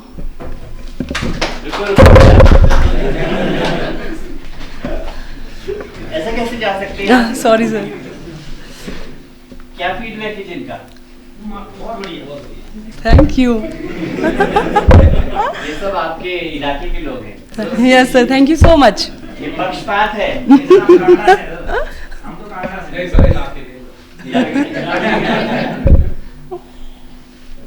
मैडम हम तो इस दिशा में जाने की बात कर रहे हैं। जी सर। कहाँ आपने किस चीज को कवर किया, आप बताएं। सर इंट्रोडक्शन तो दे दीजिए, और थोड़ा सा JJM के बारे में भी बता दिया, और वो बताया कि इनको तो पहले से सब कुछ पता है ना जी, कि जल को व्यर्थ ना गंवाएं। तो सर इनको समझाने की भी ज़रूरत नहीं है, तो फिर मैंने उस पर थोड़ा बोल दिया जी। फिर आप ऐसा टॉपिक क्यों लाई जिसमें इनको जरूरत ही नहीं है? सर थोड़ा सा मैंने सर इसलिए किया क्योंकि मेरे को भी आसान लगा ना जी, और इनको भी समझाने की ज़्यादा ज़रूरत नहीं है। और तो हमको थैंक यू। क्या हमें उन विषयों पे ट्रेनिंग देने की जरूरत है जिनको सबको पता है? फिर ट्रेनर की जरूरत कहाँ है? ट्रेनिंग तो उस विषय में हम देंगे ना जिसका पता नहीं है। नई चीज सीखने तो आते हैं ट्रेनिंग में, जिसका पहले ही पता है उसके लिए क्यों जरूरत है? चलिए बहुत बढ़िया, आपका ओवरऑल जो कम्युनिकेशन का फ्लो है is really very you can do it better. या प्लीज। नमस्कार जी, आप सभी को मेरी तरफ से नमस्कार। मैं block coordinator Haroli IPH department. आज का जो मेरा टॉपिक है उसकी शुरुआत करने से पहले उसकी शुरुआत जो मैं एक शेर से करना चाहती हूँ कि वो किताबों में दर्ज था ही नहीं, वो किताबों में दर्ज था ही नहीं जो सिखाया सबक ज़िंदगी ने। जैसा कि हमारी BRCs की लाइफ चल रही है, इसके ऊपर है ये। तो नेक्स्ट जो मेरा आज का टॉपिक है NSS, इसका मतलब है नेशनल सर्विस स्कीम, राष्ट्रीय सेवा योजना। इसको मैं जैसे कि हमारा आज पिछला जो सत्र है जल जीवन मिशन का जो हमने स्टडी किया है उससे रिलेटेड है ये। उससे रिलेटेड इस तरीके से है क्योंकि जो जल जीवन मिशन है उसमें भी जो सामुदायिक सभी लोगों के सहयोग से हम उस चीज़ को आगे चला सकते हैं। तो ये जो राष्ट्रीय सेवा योजना है ये भी एक ऐसा मतलब संस्था है जो कि लोगों को जोड़ते हैं इसमें। तो वो किस तरीके से जोड़ते हैं उसके बारे में मैं आपको बताऊंगी जब मैं एक्सप्लेन करूंगी इसको। तो दूसरा है कि ये जो राष्ट्रीय सेवा योजना है थोड़ा सा संक्षिप्त में बताऊंगी कि ये है क्या। इस संगठन की जो स्थापना है वो आज़ादी से पहले से ही इसकी बात हो रही थी कि इसकी स्थापना करनी है, पर इसका जो अंतिम रूप जो इसको दिया गया वो 1969 को दिया गया। इस दिन आयोजित गतिविधियों को में लाभ लेने वाले जो विद्यार्थी वो समाज के लोगों के साथ मिलकर सोशल वर्क करते हैं, समाज सेवा करते हैं। मतलब कि इसमें विद्यार्थियों का जो है वो बहुत ही महत्वपूर्ण योगदान है इसमें। और हम जो BRCs हैं वो भी स्कूलों में जाते हैं और स्टूडेंट से जुड़ते हैं। तो मैं एक SMC हूँ स्कूल की, कांगड़ स्कूल की मैं SMC हूँ हरोली में। तो मैं एज ए रिसोर्स पर्सन वहाँ पर जाती हूँ तो बच्चों से जुड़ती रहती हूँ, तो उनको समझाती हूँ ये सारा। तो NSS के कैंप जब मैंने ज्वाइन किए तो तब मुझे भी नहीं पता था इसका क्या प्रोसीजर है। तो मुझे ऐसे लगा कि इसको जल जीवन मिशन से जोड़ा जाए। अब पता नहीं आपको ये लगता है कि नहीं लगता है, क्योंकि कोई रिस्पॉन्स नहीं आया। आपको लगता है कि NSS के जो बच्चे हैं जो उनकी राष्ट्रीय सेवा योजना है उसको इसके साथ जल जीवन मिशन के साथ जोड़ा जाए, क्योंकि जो बच्चे करते हैं वो पूरा घर उसके ऊपर इंटेंशन देता है। ठीक है, तो ये इसमें एक्सप्लेन में नेक्स्ट उसमें बताऊंगी आपको। बाकी इसका जो मेन मतलब मोटिव, इसका जो मेन थर्ड पॉइंट हमारा आउटकम क्या निकलेगी इसकी आउटकम ये है कि अगर हम बच्चों को इसमें जोड़ेंगे, उनको बताएंगे कि अपना जो गांव में है जैसे उनके कैंप लगते हैं तो वो अदर जो काम करते हैं उसके साथ हम टैंकों की सफाई करवानी, अपने स्कूल के टैंकों की सफाई करवानी, इन सब का जो है वो उसको साथ में जोड़ेंगे। उनको एक जल की महत्वता भी पता चलेगी और वो अपने घर में, अपने गांव में, अपने जब पढ़कर वो आगे निकलेंगे तो उनको इस चीज़ का महत्व पता चलेगा और वो लोगों को भी समझाएंगे। फोर्थ पॉइंट स्ट्रक्चर पे आते हैं। तो हमने किस तरीके से बच्चों को जाके ये वहाँ पे समझाना है, कैसे ये स्ट्रक्चर वहाँ पे करना है, कैसे टाई अप करना है, कैसे हमने वहाँ पे वर्कशॉप देनी है बच्चों को, तो वो ये स्ट्रक्चर में आ जाएगा कि किस तरीके से उनको हमने समझानी है ये सारी बातें। बाकी लास्ट में ये है कि इससे जो बच्चे मतलब इसका कंक्लूज़न यही है कि जो जल जीवन मिशन है वो एक राष्ट्रीय सेवा से जोड़ा जाए। उसको जो बच्चे हैं वो भी इसमें जुड़ें, उससे परिवार के बंदे भी जुड़ेंगे, उससे सारे जुड़ेंगे और इससे हमारे जो हम जो काम कर रहे हैं उससे हमें बहुत ही हेल्प मिलेगी। तो मैं चाहती हूँ कि जितने भी BRCs हैं वो अपने अपने एरियाज़ के जो स्कूल हैं उनमें जुड़ें और उनके जो NSS के कैंप होते हैं बाकायदा उनमें हर दिन जाकर उनके साथ वर्कआउट करें और उनको भी समझाएं। धन्यवाद। उत्तर तो दो, फिर सुन के जाओ। जी कुछ कहना है? बहुत अच्छा। मैडम ने इन पॉइंट्स को कवर करने का एक सिंसियर एफर्ट किया, उसके लिए आपको बधाई। Thank you sir. और अल्टीमेटली हमें इसको कह के नहीं बात बताना है जी।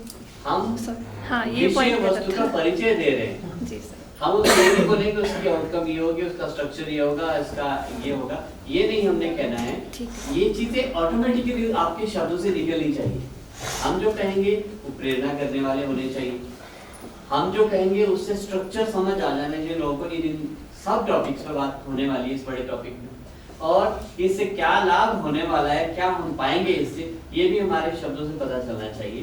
तो अल्टीमेटली हमने ये हमारे बैकग्राउंड में समझने के लिए है, इनको हमने अपने शब्दों में कहना नहीं है।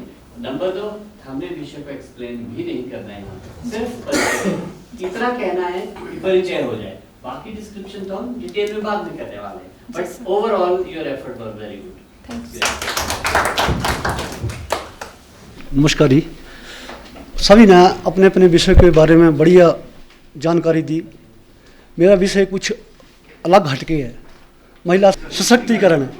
आज भी हमारे देश में महिलाओं को बराबर का अधिकार नहीं है। आज भी हमारे देश में लड़कियों के लिए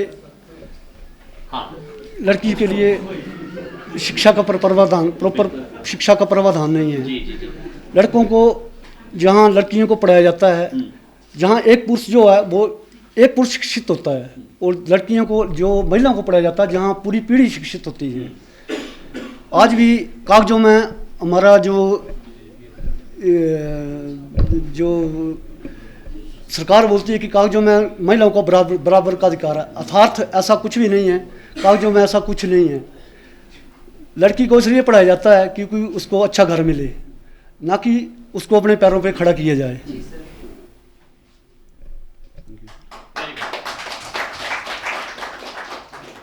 सर आपने बहुत अच्छे विषय को पकड़ा, बहुत अच्छी तरह से प्रस्तुत करने का प्रयास भी किया।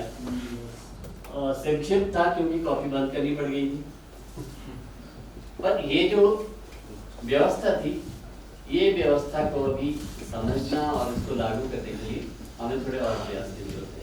बाकी आपका बेहतरीन, थैंक यू, थैंक यू। आपका नाम मैडम, आपका नाम?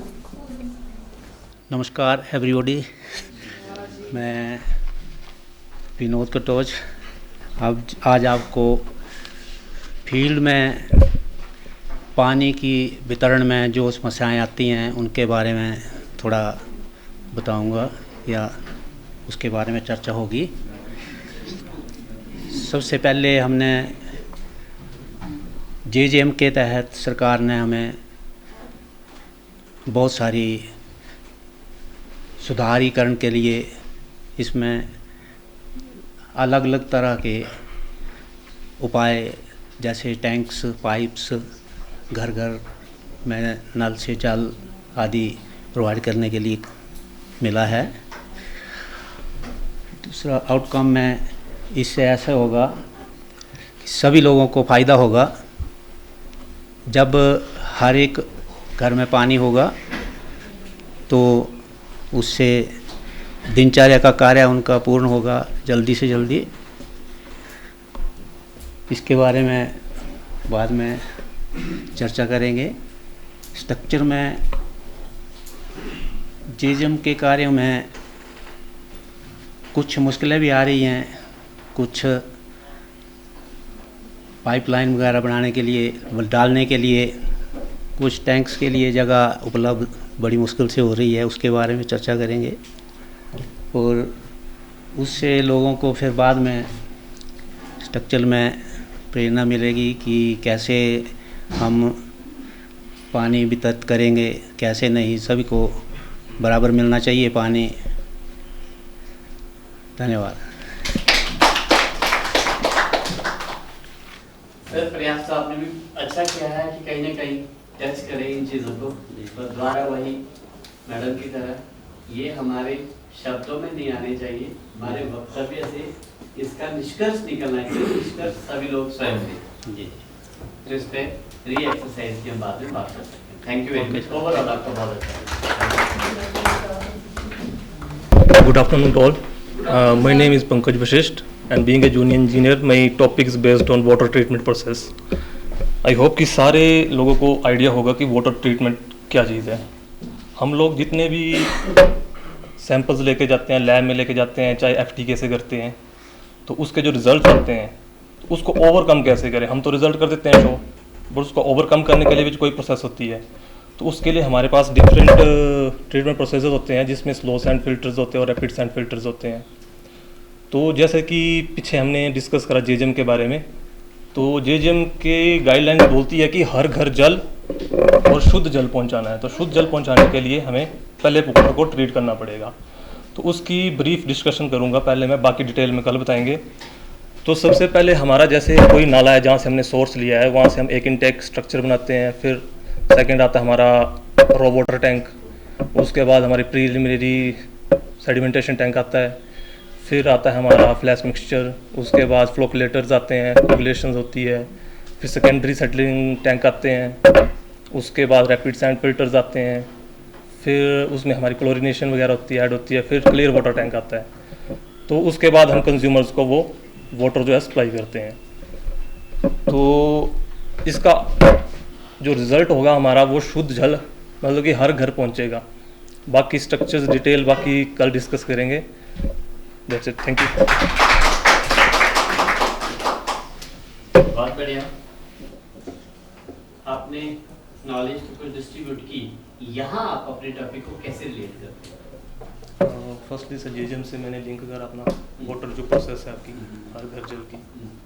सेकंड जो इसका आउटकम निकला वो जो हम रिजल्ट टेस्ट करते हैं, चाहे FTK से चाहे किसी से भी, लेकिन उसको करें कैसे फिर ओवरकम, वो मैंने इसका आउटकम किया कि मतलब शुद्ध जल निकालने के लिए। मतलब उसको किस ढंग से हमने कम्युनिकेट करना है कि इस सेशन में हम बात करेंगे कि जो हमारे पास टेस्ट के रिजल्ट्स आते हैं उसको ओवरकम उनको उसके बाद क्या करना है, दूर कैसे करना है। अगर कमियां पाई जाती है, कोई डिफिशिएंसीज पाई जाती है, या उसमें एक्स्ट्रा चीज़ें पानी में पाई जाती है, मिनरल्स या केमिकल्स कुछ एडिड मिलते हैं जो नुकसान करने वाले, उनको दूर कैसे करना है, उसका ज्ञान सबको मिल जाएगा, उसकी जानकारी सबको मिल जाएगी। तो इस ढंग से कम्युनिकेट होना जरूरी है। आउटकम इस शेप मैनेज की। और स्ट्रक्चर में क्या था?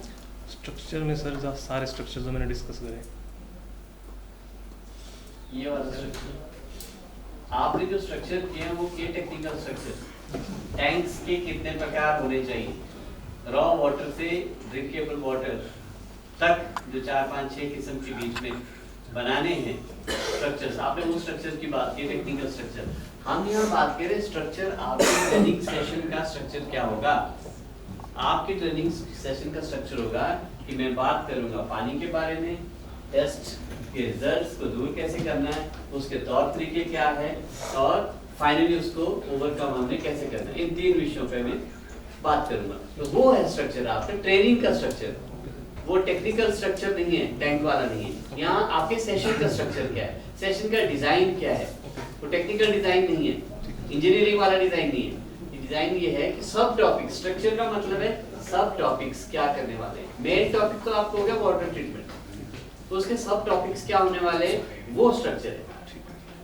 Fine, thank you very much. Good afternoon everyone, respect sir and my dear friends. मेरा टॉपिक आज का है एस्टीमेट। जो हम एस्टीमेट बनाते हैं, तो कोई बता सकता है हम एस्टीमेट मतलब बनाते क्यों हैं, किस लिए, मतलब सबसे पहले हम एस्टीमेट तैयार करते हैं जी, और तो हम एस्टीमेट बनाते हैं अप्रोक्सीमेट कॉस्ट जो होती है हमारी कैलकुलेट करने के लिए, हमारा कितना खर्चा आ सकता है, उससे थोड़ा मतलब उसी से रिलेटेड, जितना ज़्यादा या कम। और उसके बाद हमारा जैसे मैं एक मान लो स्कीम तैयार कर रहा हूँ, ठीक है जी, तो उसके लिए मेरे को पहले तो सबसे पहले सर्वे करना पड़ेगा।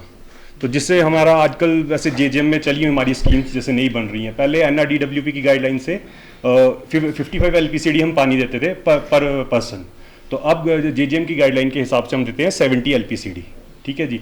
तो उस पर फिर हम सर्वे करेंगे सबसे पहले, जिसमें हमारी BWSC कमेटी भी इंक्लूड होगी। फिर उस सर्वे में हम लोग जो भी हमारा सर्वे होगा उसमें हमारा पंप हाउस जहाँ बनेगा, हमारा टैंक्स जहाँ बनेंगे, पाइपलाइन जहाँ बनेगी, तो उसकी जो लैंड जो भी प्रोवाइड करवाना होगा वो BWSC कमेटी का काम होगा। और उसके बाद फिर हम एक हर मतलब पंचायत, जो भी पंचायत होगी हमारी, वहाँ पे हम एक मीटिंग करेंगे जिसमें हम लोगों को उसके बारे में पूरी जानकारी देंगे कि हम कैसे कैसे आप लोगों को एक शुद्ध जल प्रोवाइड करेंगे और उन लोगों का उसमें क्या सहयोग रहेगा।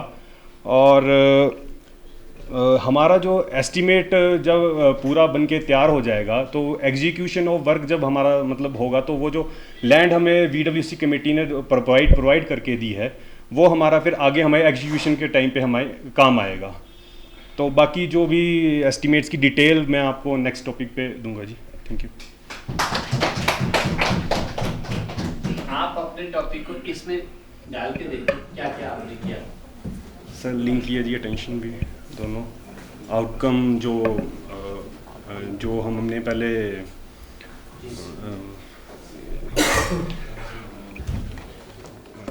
जो हमने BWSC कमेटी से जो मतलब हमने पूरा लिया ताकि एग्जीक्यूशन के टाइम पे हमारी मतलब हमें कोई प्रॉब्लम ना आए, वो हमारी आउटकम रहेगी सर। और स्ट्रक्चर आप हैं इंजीनियर्स, आप हैं technical engineers, civil engineers, water engineers, और हम यहाँ पे बात करें सोशल इंजीनियरिंग। अब सोशल इंजीनियरिंग में आपने अपनी हिसाब से कोशिश की, हमें यहाँ जब खड़े होते हैं हमें अपने आप को ट्रेनर के रूप में देखना है और ऑडियंस सामने बैठे हैं, ट्रेनिंग वहाँ पे बैठे हैं, उनको हमने सेशन डिलीवर करना है, सेशन में मैंने पार्टिसिपेट करना है। उस सेशन को पढ़ने के बाद क्या फायदा पहुंचने वाला है उस एंगल से ये कम्युनिकेट करना है पार्टिसिपेंट्स। ये सेशन मेरा है, मैं इस सेशन पे बात कर रहा हूँ, एस्टीमेट पे मैं बात कर रहा हूँ। तो एस्टीमेट इस सेशन से आपको अंदाजा लग जाएगा कि आपने अगर वाटर सप्लाई स्कीम भविष्य में कोई प्लान करनी है कि मोटे मोटे तौर पर उसकी कॉस्टिंग क्या आ सकती है, उसका एक अंदाजा आप लगा पाएंगे इस सेशन के बाद। तो वो क्या है, आउटकम है, हमने बता दी। क्यों ये सेशन सुने, क्या मिलेगा इनको इस सेशन सुनने से, तो वो हमें कहीं ना कहीं इंडिकेट करना पड़ेगा ताकि इनका इंटरेस्ट बना रहे। ये इससे मिलने वाला है हमें बैठते और सुनते हैं। तो ओवरऑल आपका टेक्निकल तो आपका एरिया है, दैट वाज वेरी गुड, आपका कम्युनिकेशन भी बहुत अच्छा है, बट इस स्ट्रक्चर में ढालने के लिए अभी हमें और डिस्कस करने की जरूरत है। और overall it was very good, thank you. Good afternoon all, myself Ankit and my topic is time management. So do you guys ever feel that there is not enough time in a day? एक दिन में मतलब इतना समय नहीं है, 24 घंटे तो हैं आपके पास पर लगता है कि समय नहीं है। यहाँ BRC बैठे हैं, वर्क इंस्पेक्टर हैं, स्पेशली जेईज हैं, 24 घंटे का टाइम होता है पर फिर भी टाइम फ्रेम जो है वो कम लगता है। इसके बावजूद भी कुछ लोग जो है अचीवेबल होते हैं, 24 घंटे में भी कुछ अचीव कर लेते हैं, सक्सेसफुल होते हैं, और कुछ अपने टाइम को डिवाइड नहीं कर पाते। तो इसका क्या कारण है, क्या है? The answer to this is good and effective time management. Time management is nothing but organizing and prioritizing your tasks and supplying it in a proper manner. So what we have is कल हमने discuss किए थे JJM के 6 components या फिर objectives 6 discuss किए थे हमने JJM के। उनमें 6 जो कंपोनेंट्स थे, प्लानिंग थी, एग्जीक्यूशन थी, और कम्युनिटी थी, ऑपरेशन एंड मेंटेनेंस था, और आपका सस्टेनेबिलिटी थी उसमें। तो उनमें भी 6 के 6 कंपोनेंट्स में भी टाइम फ्रेम हमें चाहिए। एग्जीक्यूशन में हमें 6 से 12 महीने का टाइम फ्रेम चाहिए। तो अगर हमने प्रॉपर्ली टाइम मैनेज नहीं किया तो हम एक ही उसमें फंसे रह जाएंगे और आगे उसको एग्जीक्यूट नहीं कर पाएंगे। तो अब what are the why time management, मतलब टाइम मैनेजमेंट ज़रूरी क्यों है हमारे लिए? रिलीफ के लिए, अब अपने लिए गुड टाइम निकालने के लिए, ताकि स्ट्रेस ना रहे कोई। और इफ़ेक्टिवली काम को करने के लिए। अब इसमें आगे बात आती है कंपोनेंट्स क्या होंगे हमारे, या टिप्स क्या होंगे टाइम मैनेजमेंट के। तो उसमें हमें अपने जो गोल्स हैं उनको प्रायोरिटाइज़ करना पड़ेगा, और इसमें 4 P's और 4 D's आते हैं, जो कि एक डिस्कशन का पार्ट है, जिसके लिए एक्शंस रिक्वायर्ड होते हैं जो हम डिस्कस कर सकते हैं इन अ डिटेल। सो इसके लिए आउटकम्स ये होंगे कि हम फोकस हो जाएंगे अपने उसके लिए, और डिटेल में सब कुछ कर पाएंगे। Thank you.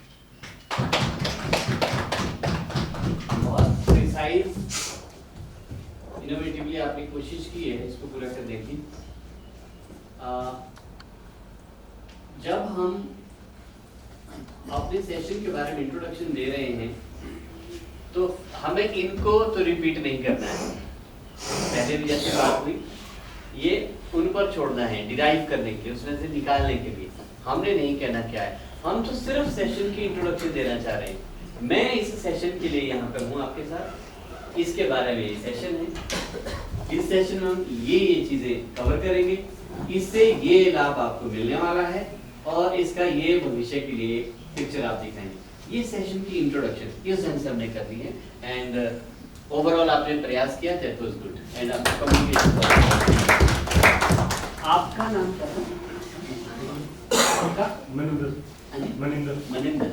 सर्वप्रथम यहाँ पर उपस्थित सभी बंधुगणों को व शिक्षक वृंद को मेरा सादर नमस्कार।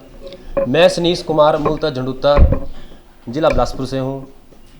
जैसा कि आप सभी को विदित ही है कि वायु के बाद अगर हमारी कोई प्राणदायी तत्व है तो वो एक जल ही है। जल की उपयोगिता को महिलाओं से ज़्यादा कोई अधिक नहीं जान सकता, क्योंकि सुबह उठ के उनको बर्तनों के दर्शन ही करने पड़ते हैं।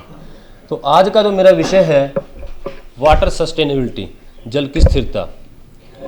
इस विषय में हम पिछले कल भी JJM में सुन चुके हैं। हमारे में अधिकतर कार्यकर्ता बैठे हुए हैं जो अपने स्थानीय कार्य क्षेत्रों की पंचायतों में इस विषय में विस्तार पूर्वक समझा चुके हैं कि वाटर को सस्टेन कैसे करना है, कैसे नहीं करना है, उसके लिए क्या क्या प्रयोग करने हैं। अभी पीछे थीम चली थी कैच द रेन, उसमें भी ये आया था, वाटर को सस्टेन कैसे करना है। अब अगर हम वाटर को सस्टेन नहीं करेंगे तो जो हमारा जो ग्राउंड लेवल है वाटर का, वो डे बाय डे नीचे होता जा रहा है, जिससे हमारी बावड़ियाँ सूख रही हैं या अन्य हमारे ऊपर कोई ना कोई प्रभाव पड़ रहा है। अब इसको सस्टेन करने के लिए कुछ बिंदु हैं जिनको मैं मुख्य टच करना चाहूँगा, जिसके ऊपर हम बाद में बात करेंगे। मुख्यतः अवैध खनन को रोकना, नदी नालों में जो अवैध खनन है वो। दूसरे नंबर पर RWH का कंस्ट्रक्ट करना, नदी नालों का तटीयकरण करना, RCC डैम, डाइक इत्यादि। अंत में मैं सिर्फ एक ही बात कहकर अपनी वाणी को विश्राम देना चाहूँगा कि हमें अपने जीवन में एक ही उद्देश्य व लक्ष्य लेकर चलना चाहिए कि हमें जल की स्थिरता को, वाटर सस्टेनेबिलिटी को करने के लिए छल कपट माया धन, तन मन धन जो भी प्रयोग करना पड़े वो करना पड़े। चाहे पंचायत सचिवों के पास जाए कि ये काम कीजिए, चाहे स्थानीय विधायकों के पास। मुझे लगता है आज के लिए इतना ही पर्याप्त है जी।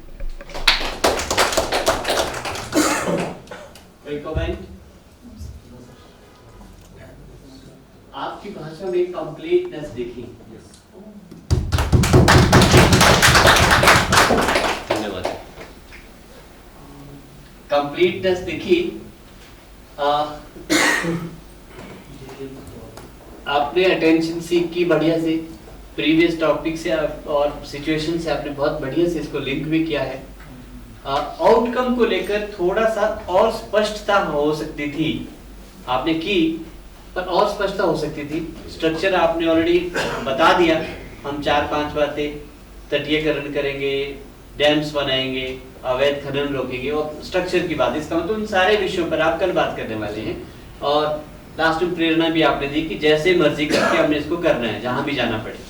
अब क्लोजिंग आपकी कैसे होनी चाहिए, बिकॉज आप इंट्रोडक्शन दे रहे हैं सेशन की, राइट? आपने क्लोज कैसे करना है इसको कि ये अभी सारांश है, संक्षिप्त विवरण है इस परिचय, इस सत्र का, और इसमें विस्तार में हम आगे बात करने वाले हैं। इसके साथ आपने क्लोज करना है इसको। Overall I could really find completeness in your presentation. सभी को नमस्कार। जो आज का मेरा टॉपिक है वो प्रदूषण के ऊपर है। आज के टाइम में जो प्रदूषण है वो विश्व की एक मुख्य समस्या बन के उभर रहा है, जिस पे आज बात करना बहुत ही ज़रूरी है। जो हमारे प्रदूषण है वो उस पर हम चर्चा करेंगे, कितने प्रकार का प्रदूषण जो आने वाले सेशन में उसमें आपको अच्छे से बताएंगे कि प्रदूषण कितने प्रकार के होते हैं। और इसमें से जो मुख्य प्रकार हमारे लिए रहेगा वो है जल प्रदूषण, क्योंकि हम यहाँ जल जीवन मिशन से सभी जुड़े हैं।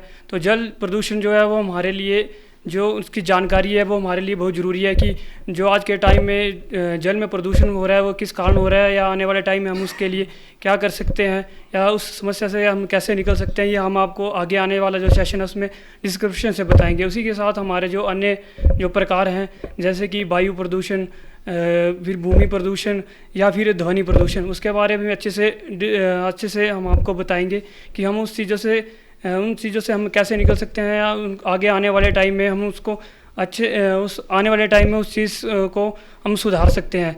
क्योंकि प्रदूषण से जो हमारे, जैसे हम ऑक्सीजन लेते हैं, वायु प्रदूषण है, तो वो हमारे वायु से हमारे अंदर शरीर में जाता है। उससे क्या होता है कि बहुत सारी बीमारियां जो हमारे शरीर में लग जाती है। तो अब इसके लिए हम अच्छे से आगे आने वाले सेशन में चर्चा करेंगे। और लास्ट में हम ये देखेंगे कि हमारा आने वाले जो हम उससे सीखेंगे, जो सेशन में हम लास्ट में सीखेंगे कि आने वाले टाइम में हमारा जो क्या रोल रहेगा, कि हमारा समाज के लिए क्या रोल रहेगा, कि हम उन्हें बता सकें कि इन प्रदूषणों से हम कैसे निकलें। मजा आ गया। कंप्लीटनेस, लिंकिंग में थोड़ा सा हल्का सा गैप दिखा, क्या पिछले सेशन से लिंक कर और बेहतर कर सकते थे। ओवरऑल आपने अच्छे फ्लो के साथ जो ऑब्जेक्टिव है हमारा इंट्रोडक्शन का वो आपने पूरा किया। आप टेक्निकल चीजें कहीं नहीं गए, एक्सप्लेनेशन में आप कहीं नहीं गए, लास्ट में थोड़ा सा ऐड किया आपने वायु वाला, बट ओवरऑल फैंटास्टिक, वंडरफुल। आपका नाम? दिशांत। पहले तो मेरा सभी को नमस्कार। माई सेल्फ अमन, BRC महला, डिस्ट्रिक्ट चंबा। तो आज का मेरा जो टॉपिक है वो सब टॉपिक से अलग है, मतलब पता नहीं मैंने क्यों चूज़ किया, पर इम्पोर्टेंट है वो टॉपिक। तो आज का जो टॉपिक है वो नशे के ऊपर है मेरा टॉपिक। तो नशा जो है आजकल बढ़ता जा रहा है, ये हर देश में, विश्व में, हमारे गांव में कम नहीं हो रहा है मतलब। तो हम इसके बारे में डिस्कस करेंगे, मतलब विस्तार में चर्चा करेंगे इसके बारे में। ये अगले सेशन में हम बात करेंगे इसके बारे में। तो नशे को हम कैसे रोक सकते हैं, इसके कुछ पॉइंट्स मैं आपको बताना चाहूँगा कि हम क्या डिस्कस करेंगे, कैसे रोक सकते हैं, इसके लिए सरकार क्या काम कर रही है, क्या इसके लिए गाइडलाइंस हैं और कैसे इसे रोक रही है। इसके अलावा बीमारियां क्या होती हैं नशे से, इसके आंकड़े हम डिस्कस करेंगे। बाकी मैं थैंक यू। बहुत अच्छी प्रवाह में थे, बहुत बढ़िया करने जा रहे थे, यहाँ क्यों छोड़ गया? कोई नशा ना करे, थोड़ा सा बता देते, इससे मौका मिलेगा हमारे आस पड़ोस में अगर नशे का कोई काम कर परेशान है उसको हेल्प करने में मदद मिलेगी। थोड़ा सा बोल देते यहाँ पे, इतना तो कंप्लीट हो जाता है। और हल्का सा लिंक करना रह गया था, अदरवाइज वंडरफुल, बहुत बढ़िया इंट्रोडक्शन। नाम आपका? अमन।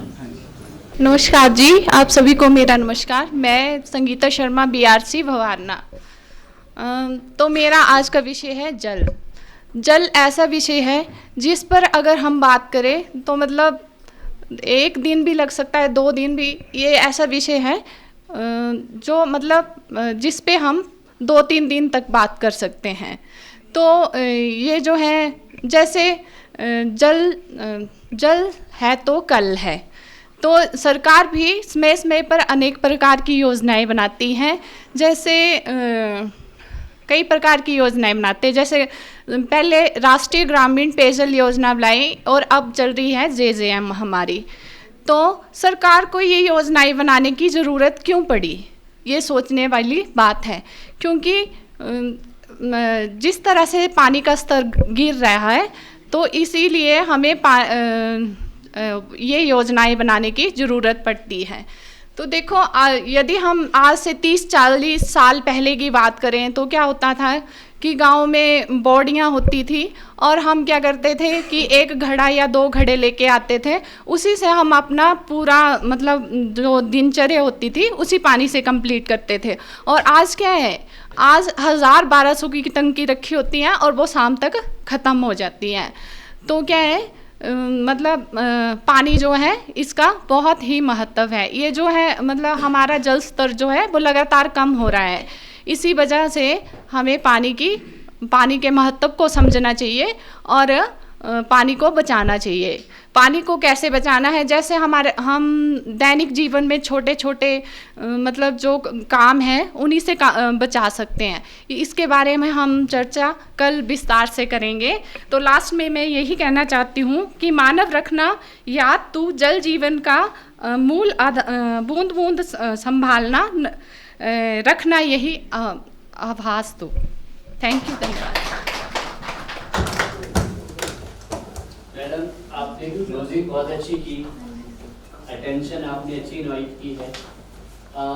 इसके बाद आप भी एक्सप्लेनेशन में चली गई, डिस्क्राइब करना शुरू कर दिया, जबकि हमने विषय वस्तु पे तो जाना है बाद में, अब तो सेशन की इंट्रोडक्शन देनी है। बट आपका starting and closing was very good. बीच वाले जो इश्यूज हैं इनको थोड़ा एड्रेस किया जाना विशेष रहता है, और फ्लो आपका अच्छा है, कम्युनिकेशन आपका बहुत अच्छा है, बट अल्टीमेटली हमें ये देखना है कि हम एक्सप्लेनेशन ना देके इसके बारे में सिर्फ एक माहौल बनाएं ताकि सुनने वाला अगले सेशन के लिए तैयार रहे कि क्या कुछ होने वाला है। बाकी बहुत बढ़िया।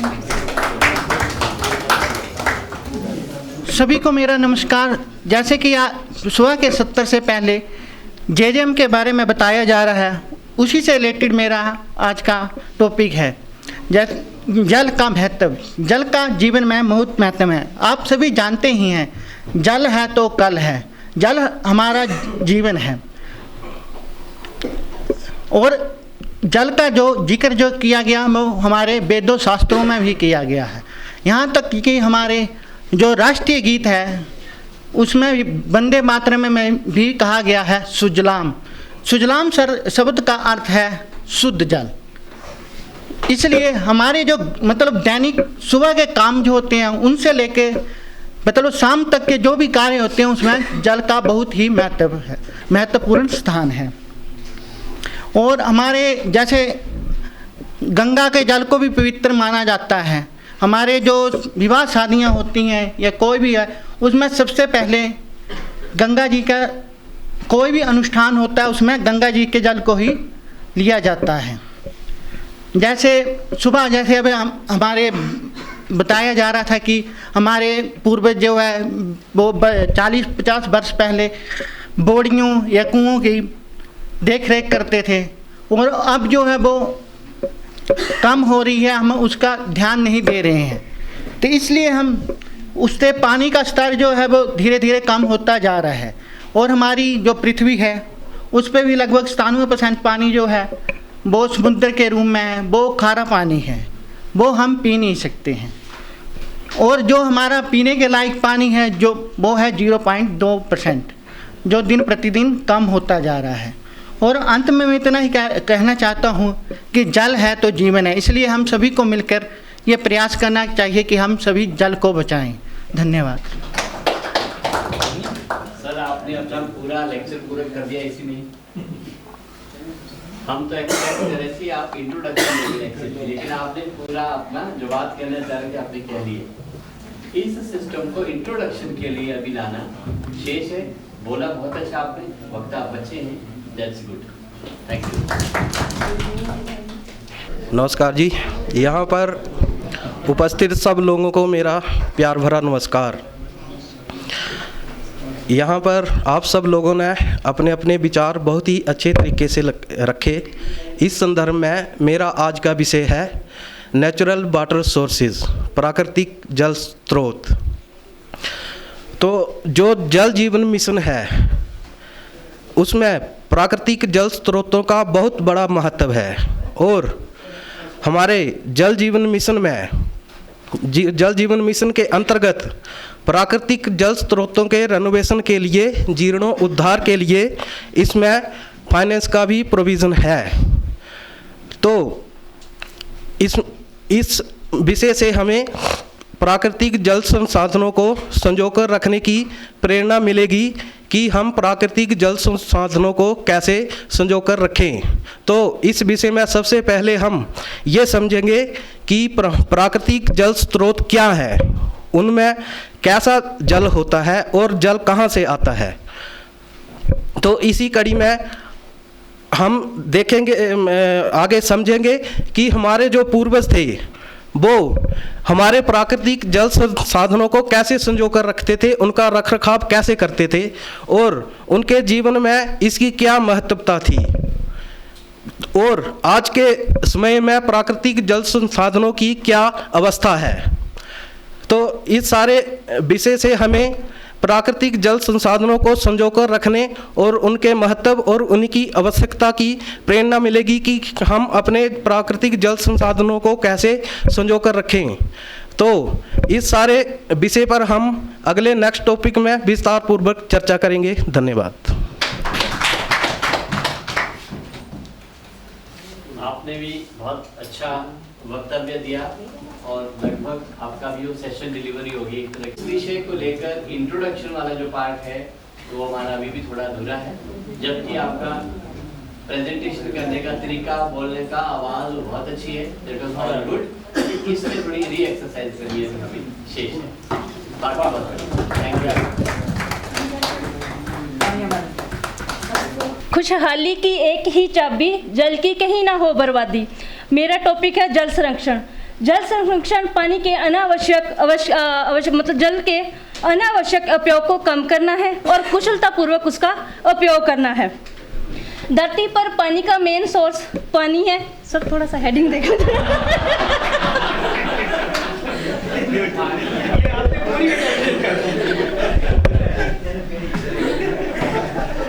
इसमें आपको पूरे 5 नंबर।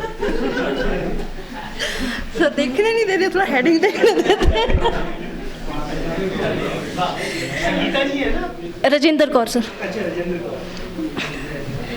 जैसे कि हमें अपने दिनचर्या की गतिविधियों को पूरा करने के लिए पानी की आवश्यकता है, तो हमारा एक छोटा प्रयास ही है जो हमें पानी का मतलब हम संरक्षण कर सकते हैं। तो सबसे पहले हमें पानी का संरक्षण करना है, जिससे कि हमारी भविष्य की पीढ़ी के लिए हमें पानी बचा के रखना है, जो हमारी आने वाली पीढ़ी को बिना प्रदूषित किए हुए साफ और सुथरा पानी उपलब्ध करवा सके। तो इसके लिए हमें सबसे पहले मतलब गांव के अपने विलेज लेवल पे लोगों को समझाना है कि आपने मतलब छोटे छोटे कार्यों को कैसे करके मतलब अपने जो दैनिक कार्य हैं उनको, जैसे हमने अपने फल या सब्जियां वगैरह धोते हैं तो वो अपना मतलब टैप खुला ना छोड़ के उसको मतलब बर्तन में पानी लेके वॉश करना है, जिससे हमारा काफ़ी पानी जो बच जाएगा। और दूसरा होता है कि हम अपनी जैसे गाड़ियाँ भी धोते हैं तो हम अपना टैप चला के या पानी पाइप से धोते हैं, तो वो भी हमने एक बर्तन में लेके पानी उससे धो सकते हैं। दूसरा इसका स्ट्रक्चर है कि हमें लोगों को ज़्यादा से ज़्यादा अवेयर करना है इसके लिए। अगर लोग अवेयर होंगे तो नेचुरली है कि हमारा वो पानी जो है सेफ हो जाएगा और हमारे भविष्य के लिए पानी बच जाएगा। तो लास्ट में यही है कि अगर पानी है, जल है तो कल है। Thank you. मैडम बिना इसलिए आपने इतना बहुत बढ़िया बोला। नहीं सर, फ्लो बन जाता तो घंटा भी बोल जाती। बात कंप्लीट करना मुश्किल होता है। यू आर ए ट्रेनर तभी तो। और आपने बहुत अच्छा बोला, विषय वस्तु का ज्ञान आपने बांटा, जो आप एक्सप्लेन करना चाह रही थी वो आपने दिया, लेकिन जो हमें परिचय देना था उससे जुड़े आप। वो सर जो मुझे आता था मैंने बोल दिया। ऑब्जर्व करने के लिए लोग बैठे हैं, इनको मिला कि नहीं मिला। बढ़िया है, इन्होंने ऑब्जर्व कर लिया है। हाँ sir, thank you very much. नमस्कार जी, मेरा नाम रेणुवाला, BRC अंब, उन्ना ब्लॉक। मेरा विषय है जल समस्या। जैसा कि हमने प्रीवियस सेक्शन JJM में पढ़ा, आज मैं आपको जल की समस्या क्या है, जल के समस्या का निदान क्या है, उसके बारे में आपको नेक्स्ट सेशन में बताऊंगी। जो हमारा भूमि का प्राकृतिक स्रोत जैसे कुएं नलकूप सूख रहे हैं, उनका रिचार्जिंग भी हमें करवाना चाहिए। और भूमिगत स्रोतों जैसे बरसातों का पानी जमा होके नीचे बह जाता है, उसके लिए खड्डे वगैरह का भी समाधान करना चाहिए। Thank you sir. मैडम बहुत ही शॉर्टकट, हाँ जी सर। अच्छे कंप्लीट फ्लो के साथ आपने 2 बातों को तो ठीक से लगभग किया, 3 पे कुछ और करने की जरूरत अभी रहती है, और आप वक्त तो आप अच्छी हो। ठीक है सर। सबको नमस्कार। मेरा नाम जोगिंदर सिंह पठानिया है और मैं सनूनी ब्लॉक से बिलोंग करता हूं, और आज मैं JJM के ऊपर आप लोगों से विचार विमर्श करूंगा। तो सबसे पहले JJM की जो शुरुआत है उसको मैं आपके साथ चर्चा करता हूं। सबसे पहले हम एक चीज़ यहाँ जो मनाते हैं उसे 22 मार्च को जल दिवस कहा जाता है। क्या उसे मनाने की हमें ज़रूरत है या नहीं, मैं ये आप सब प्रधानों से जानने की कोशिश करूँगा। है तो क्यों पड़ी ये ज़रूरत हमें जल दिवस मनाने की? क्योंकि हम लोगों ने पानी को इतना बर्बाद कर दिया है कि अब हमें सिर्फ जल को एक दिवस के रूप में ही देख रखा है। तो JJM है, ये जो प्रोजेक्ट बोल सकते हैं इसको या मिशन बोल सकते हैं, इसकी शुरुआत है 15 जनवरी 2019 को माननीय प्रधानमंत्री नरेंद्र मोदी जी ने की, और इसकी जो कुल लागत है वो 3.60 लाख करोड़ इस पे खर्चा होगा। और इसमें जो आगे इसकी जो प्रोसेस है उसमें हर गांव के क्योंकि हमारे गांव में 15.70 करोड़ के करीब जो नल हैं वो इस योजना में लगाए जाएंगे, और ये लगाए जाएंगे 2024 तक। और कुछ गांवों में आपके तो नल लग भी चुके होंगे, कुछ की प्रोसेस चली हुई है। और इसके बाद इसमें एक VWSC कमेटी बनाई जाएगी, उनके क्या काम होंगे, और उसमें गुणवत्ता के ऊपर भी हम लोग उसमें कुछ ग्रुप बनाएंगे। खासकर वहाँ महिलाओं की भागीदारी जो है वो 50% रहेगी इसमें। तो इसके बारे में हम लोग नेक्स्ट सेशन में बात करेंगे, और पानी को कैसे साफ़ किया जाता है, कैसे उसको पीना है, क्या उसका pH है, ये सब कुछ जो है वो मैं आपको कल इसका डेमो FTK किट द्वारा आपको दूंगा। Thank you. Very good. आपने G और L को कनेक्ट किया, यहाँ थोड़ा सा एक्सप्लेनेशन की और ज़रूरत थी। इसको आपने लास्ट में थोड़ा बोला कि ये बातें हैं जिसके हम कवर करने की कोशिश कर रहे हैं, और यहाँ थोड़ा आप ऐड कर सकते थे कि क्यों इंटरेस्ट बनाए रखें लोग, तो उनको क्या प्रेरणा दी जा सकती थी, और इसको थोड़ा सा एड्रेस करने की जरूरत है। बाकी आपका फ्लो, वॉइस मॉड्यूलेशन बहुत बढ़िया है। कुछ लोग जो नहीं बोलना चाह रहे थे वो भी बोल लें। ये क्या है? क्या है? कम से कम मैंने 10 लोगों को सुना है आज भी गलत उच्चारण करते हैं। क्या है ये? स्रोत। हम स्तोत्र नहीं बोलेंगे, स्रोत नहीं बोलेंगे, क्या बोलेंगे? स्रोत। स्रोत। स्रोत। स्रोत। 5 बार स्रोत, स्रोत, स्रोत, स्रोत, स्रोत, स्रोत, स्रोत। दूसरा एक शब्द, महत्वता कोई शब्द नहीं है, महत्ता। पानी की महत्ता, महत्वता नहीं बोलेंगे, महत्वता कोई शब्द नहीं है। हम कई बार बोलते हैं इसकी महत्वता, महत्वता कोई शब्द नहीं है, महत्ता। अगर हम स्त्रीलिंग में इस्तेमाल करेंगे महत्ता, पुल्लिंग में करेंगे महत्व, पुल्लिंग में इसका महत्व, इसकी महत्ता। महत्वता कोई शब्द नहीं है, महत्ता इस्तेमाल करेंगे। Skills of trainer.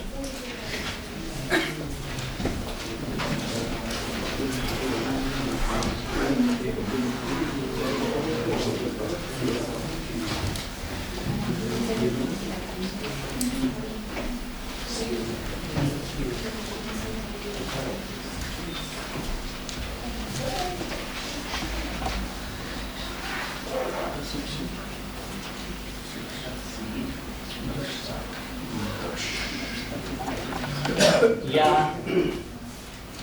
प्रशिक्षक का कौशल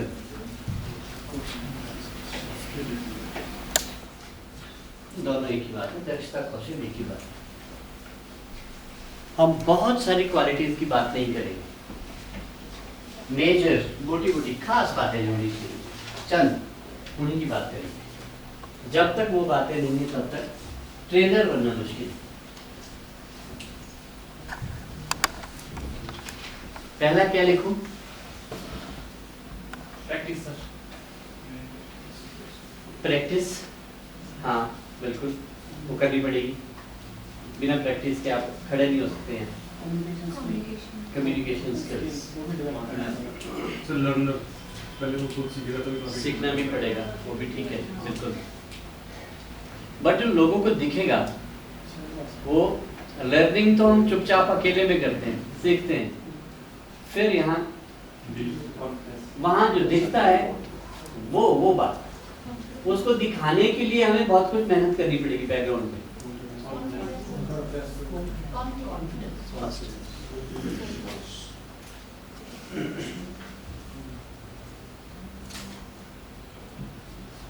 कॉन्फिडेंस,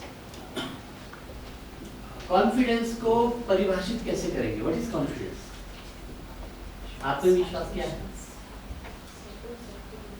कॉन्फिडेंस को कैसे परखेंगे? सर फ्लाइट मोड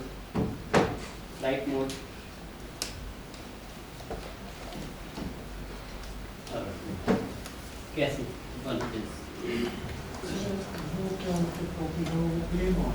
वो क्लैरिटी अलग विषय है, वो तो ज्ञान आ गया ना, वो तो विषय वस्तु की नॉलेज है। कॉन्फिडेंस क्या मतलब? कॉन्फिडेंस झिझक नहीं होनी चाहिए, वो कम्युनिकेशन स्किल वाला पार्ट आ जाता है, अगर अच्छे से कम्युनिकेट करना। जी आप आत्मविश्वास कैसे लगेगा पता कि आत्मविश्वास नहीं है कि नहीं? आत्मविश्वास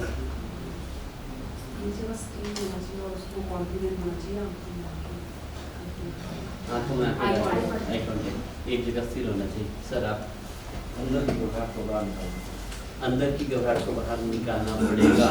दिखेगा कैसे कि आप कॉन्फिडेंट हैं कि नहीं, कैसे पता चलेगा? सर उसका और उसकी सुनने की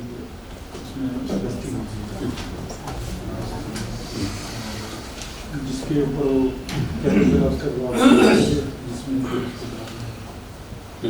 राइट जी आप जो मैं बोल रहा हूँ सही बोल रहा हूँ। जी अपने आप में विश्वास करने बोल रहा हूँ, जी होना चाहिए। रिफ्लेक्ट कैसे होगा दूसरों को? जी जैसे मैं कहीं काम को करना कर रहा हूँ, मुझे आत्मविश्वास है कि मैं इसको काम कर लूँ, ठीक है, आत्मविश्वास से करूँगा।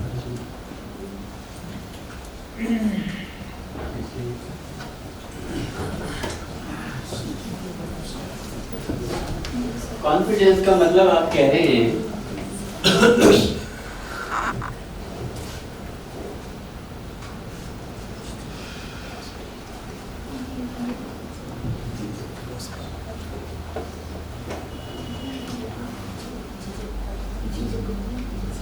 आप ये कह रहे हैं झिझक नहीं रहेगी तो आत्मविश्वास आएगा, ऐसा कॉन्फिडेंस? जब संकोच नहीं होगा,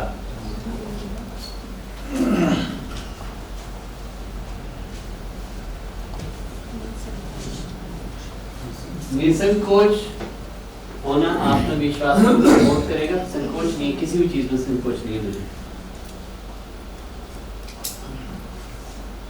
एज ए ट्रेनर मुझे संकोच नहीं है, मुझे आत्मविश्वास है। अब ये दोनों चीजें थोड़ी समझनी बहुत जरूरी है।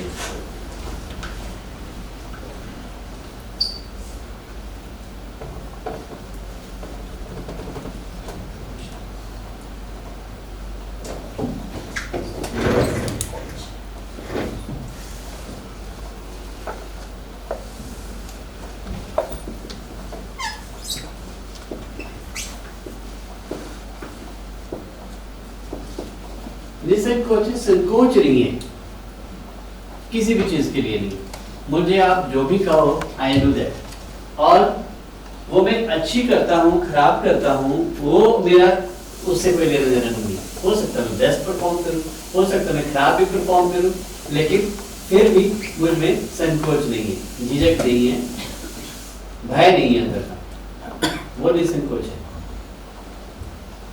लेकिन निसंकोच के बाद आत्मविश्वास पैदा होता है। निसंकोच और आत्मविश्वास एक नहीं हो सकते। ये कैसे है?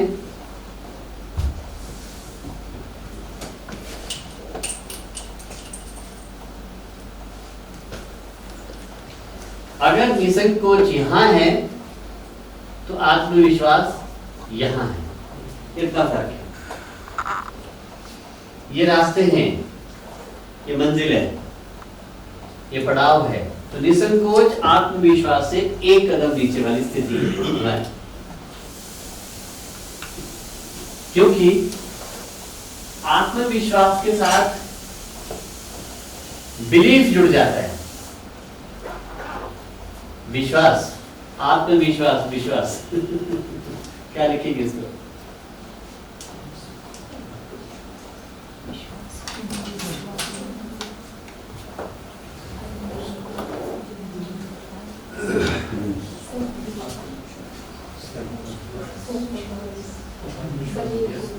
कन्विक्शन, कन्विक्शन को हिंदी में क्या बोलेंगे? जिसको लेकर हम कन्विंस होते हैं, अपने आप को कन्विंस करते हैं, मानते हैं हम उसको। वैसे तो इंग्लिश में बिलीफ ही बोलते हैं। सेल्फ कॉन्फिडेंस, ये सेल्फ कॉन्फिडेंस है। सेल्फ कॉन्फिडेंस जो है हम अंग्रेजी में ही ज्यादा लिखने की कोशिश करते हैं और क्लैरिटी आ जाएगी थोड़ी सी। बिलीफ से आता है। जब हम निसंकोच के साथ बिलीफ को जोड़ते हैं तो आत्मविश्वास आता है। जब हम सेल्फ बिलीफ के साथ निसंकोच को क्या बोलेंगे? इंग्लिश में क्या बोलेंगे?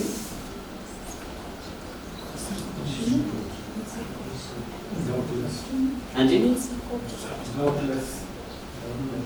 डाउटलेस, डाउटलेसनेस, अगर इसको भी बोल रहे हैं डाउटलेसनेस। डाउट थोड़ा अलग हो गया, डाउट इससे भी नीचे है थोड़ा। डाउट यहां से शुरू होता है। एक ही रास्ते हैं, ये पहुंचेंगे आप सेल्फ कॉन्फिडेंस में। स्टार्ट हम डाउट से करेंगे।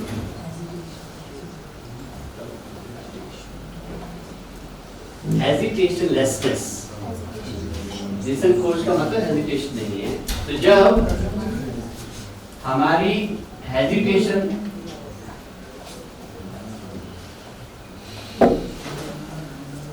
लेसनेस, हेजिटेशन लेसनेस की स्थिति आती है और उसके साथ हमारा बिलीफ बढ़ता है, बिलीफ सिस्टम बढ़ता है, तो हमारा बनता है सेल्फ कॉन्फिडेंस।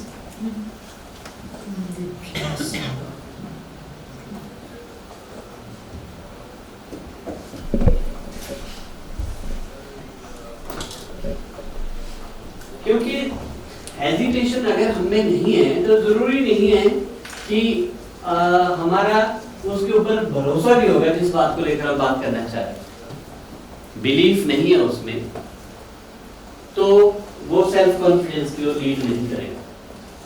सेल्फ कॉन्फिडेंस की ओर वही बात जाएगी जहां पे हम लीडर तो हैं एक तरह और साथ में विश्वास है हमारा उस बात पर, खुद का भरोसा है उस बात पर। हो सकता है भरोसा सच्चा है झूठा है हमें भी नहीं पता, अगर वो कोई बात नहीं, पर अगर हमारा भरोसा है, कॉन्फिडेंस तो है, वो हो सकता है बाद में कॉन्फिडेंस अनुचित भी साबित हो जाता है। कई बार ऐसा भी होता है।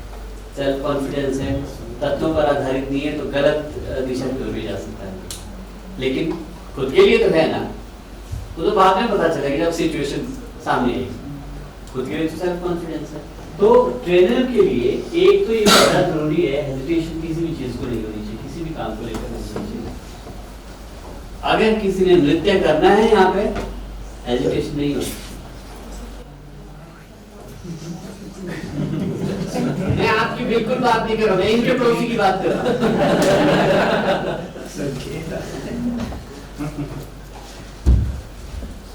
तो ट्रेनर को एजुकेशन से ऊपर उठना जरूरी है।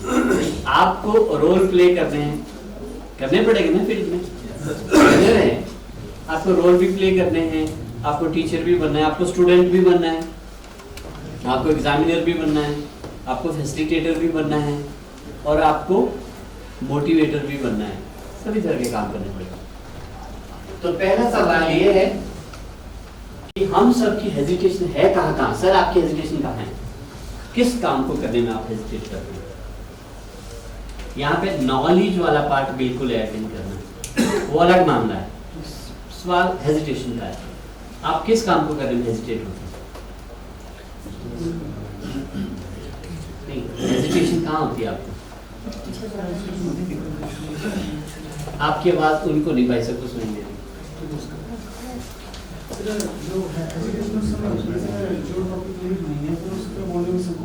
वो नॉलेज वाला पार्ट है, उसको रखो साइड में। ज्ञान की हमने बात ही दिलानी है, हमने पर्सनैलिटी ट्रेट्स की बात कर रहे हैं। हमारे व्यक्तित्व से जुड़े हुए कौन से पहलू है जहाँ पे हमें हेजिटेशन हो रही है?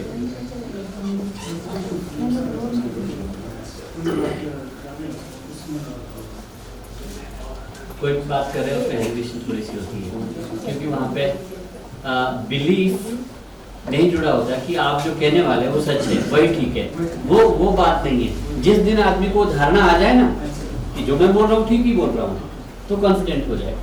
बेशक अगर दूसरों की नजरों में गलती क्यों ना बोल रहा हूँ, खुद की नजर में अगर उसको लगता है कि मैं सही बोल रहा हूँ, मैडम गलत बोला कुछ, तो आप चुपचाप हंसी अकेले आनंद ले रही है। सभी लोगों ने क्या बिगाड़ा आपका? हंसी का राज इनको भी बताओ ना। हाँ बोलो। तो मैडम बोले ना सर उस टाइम यहाँ पे क्या बोला सर? जी मैडम उस टाइम बोले ना सर यहाँ पे दूसरे मैडम तो बिल्कुल कॉन्फिडेंस से बोलते हैं कि जो मैं बोली वो ठीक है, वही बात आपने बोली तब। सर जरा नोट करेंगे एक हेजिटेशन किस विषय में कहाँ है, फिर जिसमें हेजिटेशन है उसी की परफॉर्मेंस यहाँ पे हो। अगर किसी ने ये बोला मेरे को डांस में हेजिटेशन है तो नाचना पड़ेगा।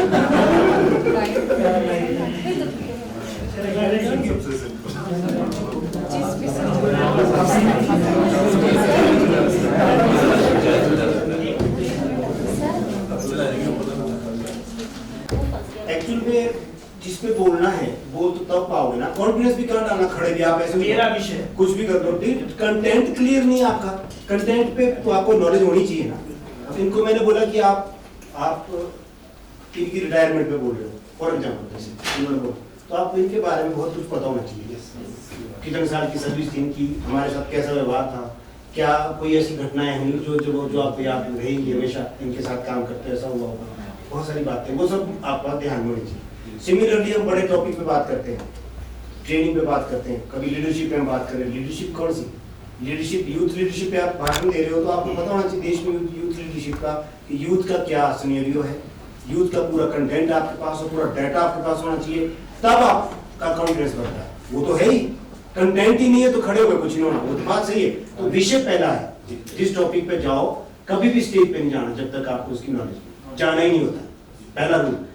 आपको ऐसा तो है नहीं कि एकदम से बोला गुप्ता जी ने आओ भी आज फंक्शन है आप आ जाओ, आप बोलो, आपको पता है मैं किस फंक्शन में बैठा हूँ, तो उस फंक्शन का आप सब भी इस बात को ध्यान रखो, जहां भी जाओ ना पूरी, जैसे आप अभी कैसे जाते हो वैक्सीन के पास जाते हो, वैक्सीन की कराते हो आप ऐसे चले जाते हो, आपके दिमाग में सारी चीजें होती है, सारी चीजें अपने क्षेत्र में कहाँ क्या क्या और क्या क्या बात कर सकते हो, क्या पूछ सकते हो और क्या पूरे डाटा से जाते हो, वही है ये भी। जब कभी किसी भी जगह में आप खड़े हो जाओ, आपको पता है कि तो वहां मौका मिला, तो ये मुझे पता होना चाहिए, इतना जब मुझे पता होना। मैं यहाँ एनजीओ में आपके साथ हूँ, गुप्ता जी हैं या सर हैं, तो हमें पता है कि एनजीओ में आप बहुत कुछ पूछ सकते हो। एनजीओ के बारे में हमारे को हमने रखा हुआ दिमाग में भी, इतना जितना पता है हमारे इतना तो है, तो हम बात कर लेंगे, आपसे डिस्कस कर सकते हैं।